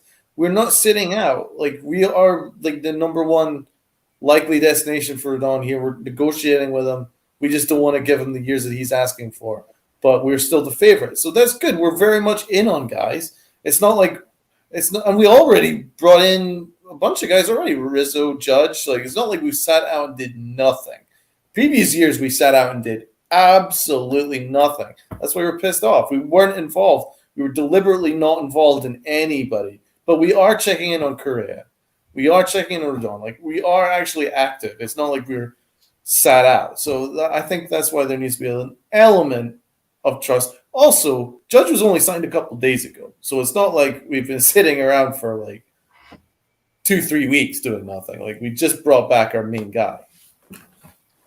Jacob says, Alex, this time he promised Judge it would change. Judge would not have signed here. Felt like he was the only move. I mean, moves. That's all I'm saying. Luca? No, I'm saying they should make more moves, obviously. I mean, we'll see what happens. He could have gone to San Francisco knowing San Francisco would make more moves, but he didn't. No, listen, I completely understand that. I completely understand. But as I said, I don't blame the sense of non-trust from the fan base, knowing what this, he, meaning Hal, promised Judge. And he's here because of Hal and the Yankees, not because of Brian Cashman. So that's what, worries. That's a good point. That is a good point. That's something I want to pick up on. The fact that Brian Cashman was taking credit for the fact that he asked Hal Steinbrenner to sign him because he couldn't do it himself. Right, and he was being an asshole in negotiations. Got to go, Yeah. guys. Thank you. Give Daniel Jones the twos, and he'll produce. Look at Goff, great line, and receivers. They're scoring 38 points a game. Peace out, Hayes. Thank you for coming on, man. Hopefully next month we can solve those audio issues, and we could have you on for a good call in. But continue, MH. Yeah, I was gonna talk because again, I was thinking about a free agent that just popped to mind. I'm not sure if he signed it because sometimes I'm like a day off with these free agent reports because I don't have the notifications for the apps. But what would you guys feel about Dansby Swanson? Like, I honestly feel like I feel like he's a New York guy, and I've seen him firsthand. So obviously, seeing, I feel like I feel like he's been underrated because Atlanta has a bunch of young guys. Or he's not. I think he's 28 now, but he grew up through the system. I feel like he's the type of guy. If he's gone, he's a high energy guy. If you put him in the middle of that lineup that you guys got, I know you guys got Peraza, but honestly, I feel like if you maybe could move Peraza, get a Swanson, I feel like that could be something. I don't know how great it would be. I mean, obviously, I think it would be just as good. I mean, you guys were looking in on Correa, but like, I think Swanson, because again, I feel like he's definitely hiding some like sneaky multi all-star potential in him. I mean, I think he was an all-star, or maybe he hasn't been an all-star, but I feel like he's a really good bat in his glove. He's improved greatly, and get him out of Atlanta. Like, that's another thing. I don't want to see him in Atlanta. Get him on the Yankees, and you guys could do some good with him. I feel like, what would you guys feel about that move? So I'll go first. Also, I do want to get to two comments. Yes, I mean, someone was talking about QB clinic. I'm like, Tua's had like 100 overthrows tonight. And Dansby, I could see his third baseman as well, came up as a third baseman. I kind of feel the way about Swanson that I do Brendan Nimmo. Just wouldn't work out for the Yankees. It's not really as much of an upgrade. That's my personal opinion. I have him going to the Red Sox. I know probably other teams are in on him, but if you're going to put that money towards Dansby Swanson and a contract that may not be worth it, I don't see him as a long-term lockup guy like you see a Correa or all these different guys that are getting deals right now. So I would honestly, if it's keep your guys as in Peraza or Dansby Swanson, I'm taking Peraza. Just my personal opinion. Donald? Ooh. Well, I love Peraza. I wouldn't want it to be an either-or situation. But if there was a way of bringing in Dansby Swanson, I would do it too. I mean, 25 home runs, 96 RBIs.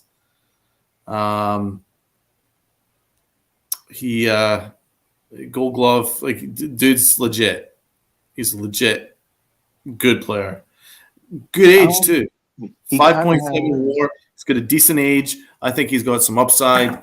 I would definitely consider him at third base. I would love him at third. I just think he has a Showtime vibe to him. I don't know what it is. I mean, maybe it's the hair, but like, it's just, the man is definitely a good player. And again, Atlanta, it's crazy to think that they may not even, like, they let Freeman go. Like, if they let Swanson go, I mean, they're still going to be a good team. That's how scary they are. And obviously, I get to see them every freaking season. Atlanta, now Philly, I'm very jealous of what they did in their little postseason run. I mean, they have Harper. They got all those guys there. So it's definitely something to behold, to see what, there's just a lot of good free agents left. I mean, even the veterans, like, there are some free agents I don't even know are available. Like, I saw AJ Pollock. I'm like, AJ Pollock? I remember that name forever. He had that big contract. Like, there are names that could fill out rosters that are, like, going to be sneaky underrated. And, like, there are still big names out there. So, is there any free agents besides the ones that we mentioned that you guys are like, for the Yankees, even for my Mets, that you guys would be like, yeah, that would be a good fit? Like, that you think are left, like, underrated guys? The Sheriff, Chafin. Yeah. I want Andrew Chafin. Yeah. Underrated. People have discussed Brantley, and I say absolutely not. Normally I would, but he's coming off a year where he played like half the games, so no. I'm trying to think, because I'm looking at the top list right now. I don't know if Rodon is not a Yankee. I don't know that I would go after a starter. I mean, it's a it's a pretty mid market. I agree. David Peralta, no. Profar, no. Brantley, no. Drury, I mean, he's not. I don't know how better he is than what you already have. Definitely wouldn't go after a second baseman. No.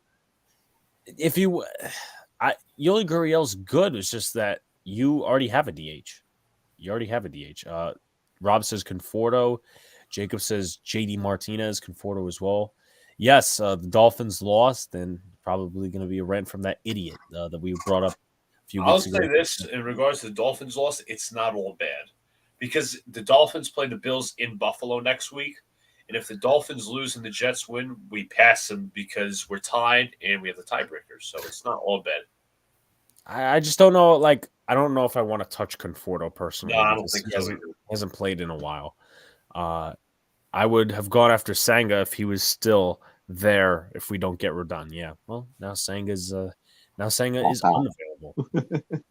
You know, I love that. I can't believe we got that. Sanga was like, the Mets normally. I mean, I don't remember the last time we really had. Well, we've had international. I mean, the last time the Mets really, I don't know. It feels like forever since the Mets really touched the.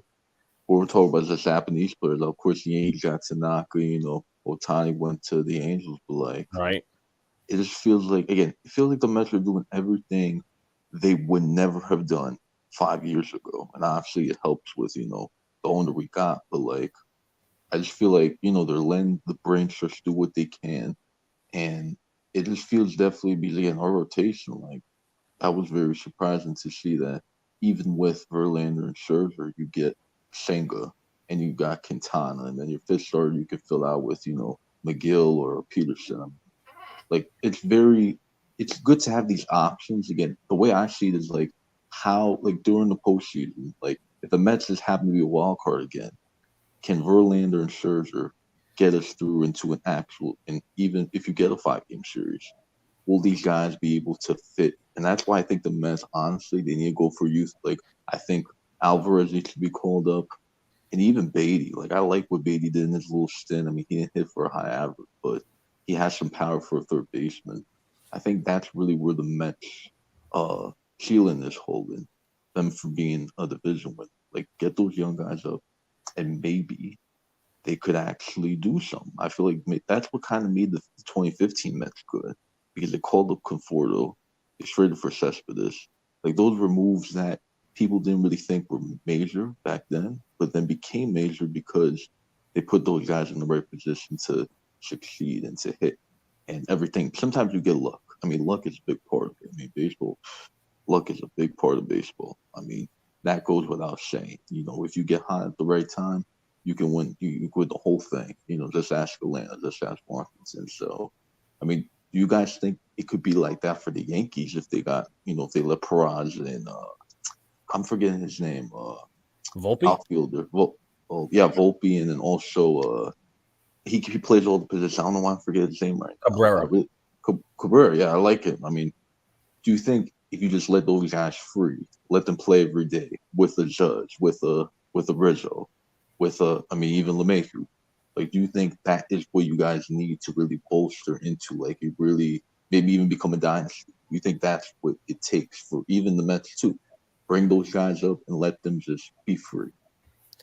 What I will say before I defer to my co-hosts is the outlook will change on both squads in terms of offense if these young guys work out and they play. Obviously, we've been semi-critical of the Mets, what they've done, because they really haven't attacked the bats. But you got Beatty, Pete Alonso, we know he's there. You also got Mark Vientos. I forgot about Vientos. Ronnie Mauricio's coming through the system. So they play the young guys. Francisco Alvarez. So if they play the young guys and they sprout, you look at the team differently and say, okay, well, they could be an Atlanta-type team, whatever. For the Yankees, if they let Volpe play when he's ready, if they let Peraza and Cabrera play, they don't do any of this stopgap crap, you're looking at a different team. Now, if you want my personal opinion, I think if you were to ask me as of right now, because I think there was a guy on the Dead Red podcast in the comments, he asked me who's going to win each division if he had to give an early prediction.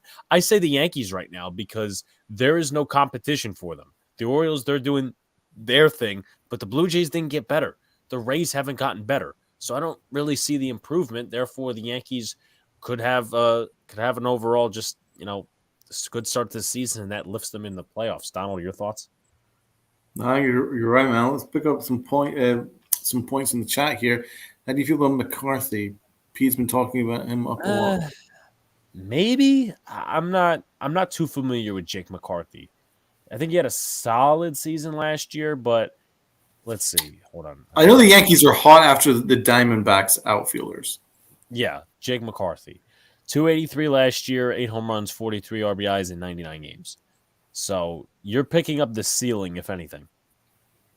Yeah, they traded Teoscar Hernandez and then signed Kevin Kiermaier. That was not good at all. I don't know what their vision is.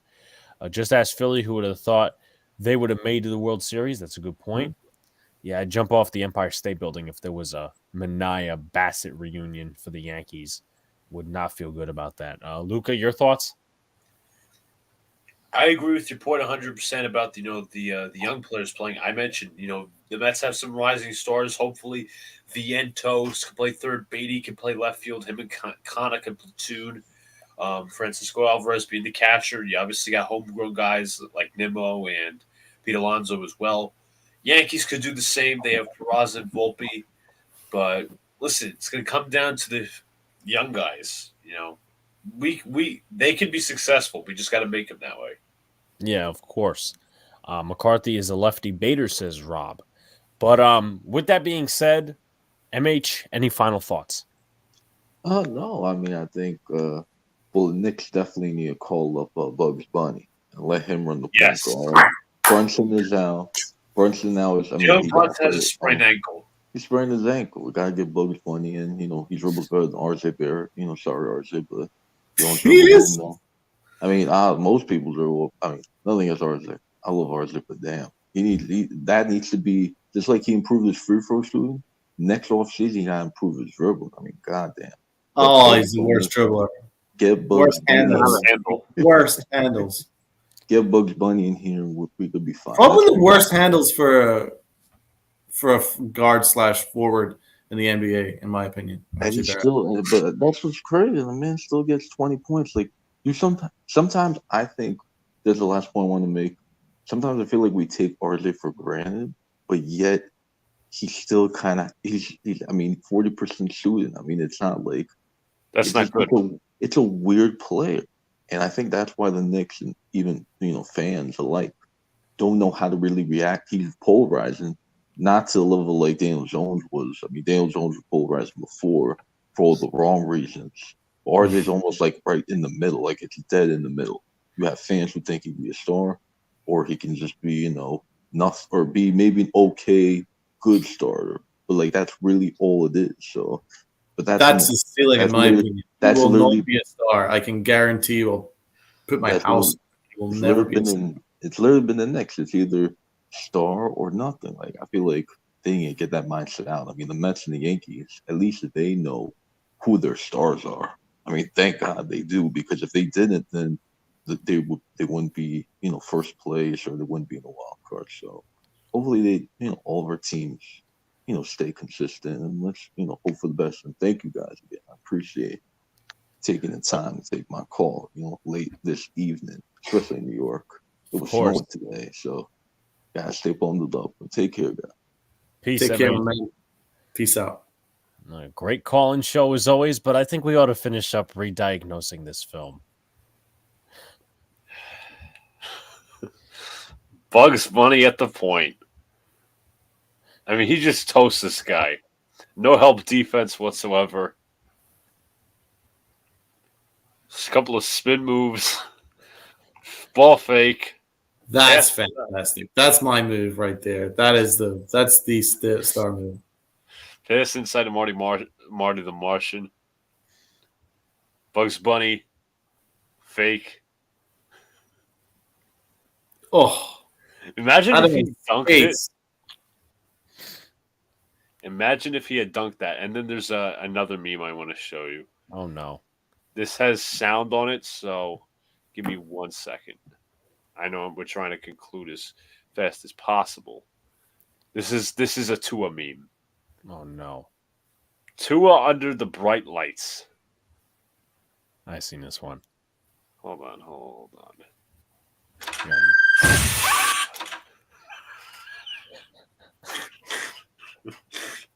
What are we doing here? Poor Tua. Oh man, but 3 hours and 9 minutes for a call-in show. Whoever thought we would get that far? But I want to throw it to Donald, Luca, and myself before we get out of here. Well, I mean, it says it right there. 3 hours, Colin. That's what it's all about. So thanks, everyone, for joining us in the chat. It's a pleasure. Really good callers, really good points all around. And I'll see you guys tomorrow. Luca. Yeah, thank you guys for calling in. Obviously, like, comment, subscribe, do all the good stuff. Awesome talking with all you guys. We appreciate it. We'll figure out when our next call-in show is. Obviously, it's going to be next month, which is in the new year. It's crazy to think about. So appreciate you guys' support. Tomorrow, Boys of the Big Apple podcast and a big announcement coming up for this channel. Yes, that means you better be there, like always. But like, comment, and subscribe. Turn on post notifications so you know when a live stream pops your jobs. Appreciate y'all coming back. Tomorrow's Boys in the Big Apple. Tuesday is Big Blue in the Bronx podcast, recapping that Giants game that didn't exist today. Wednesday didn't happen. Wednesday will be Twin Bill on NYY News TV. Thursday will be Dead Red. And then, obviously, we'll see what happens throughout the rest of the week. Hint, hint. But appreciate you guys, and we'll see you tomorrow night, 8:10 p.m. Eastern Standard Time. Peace.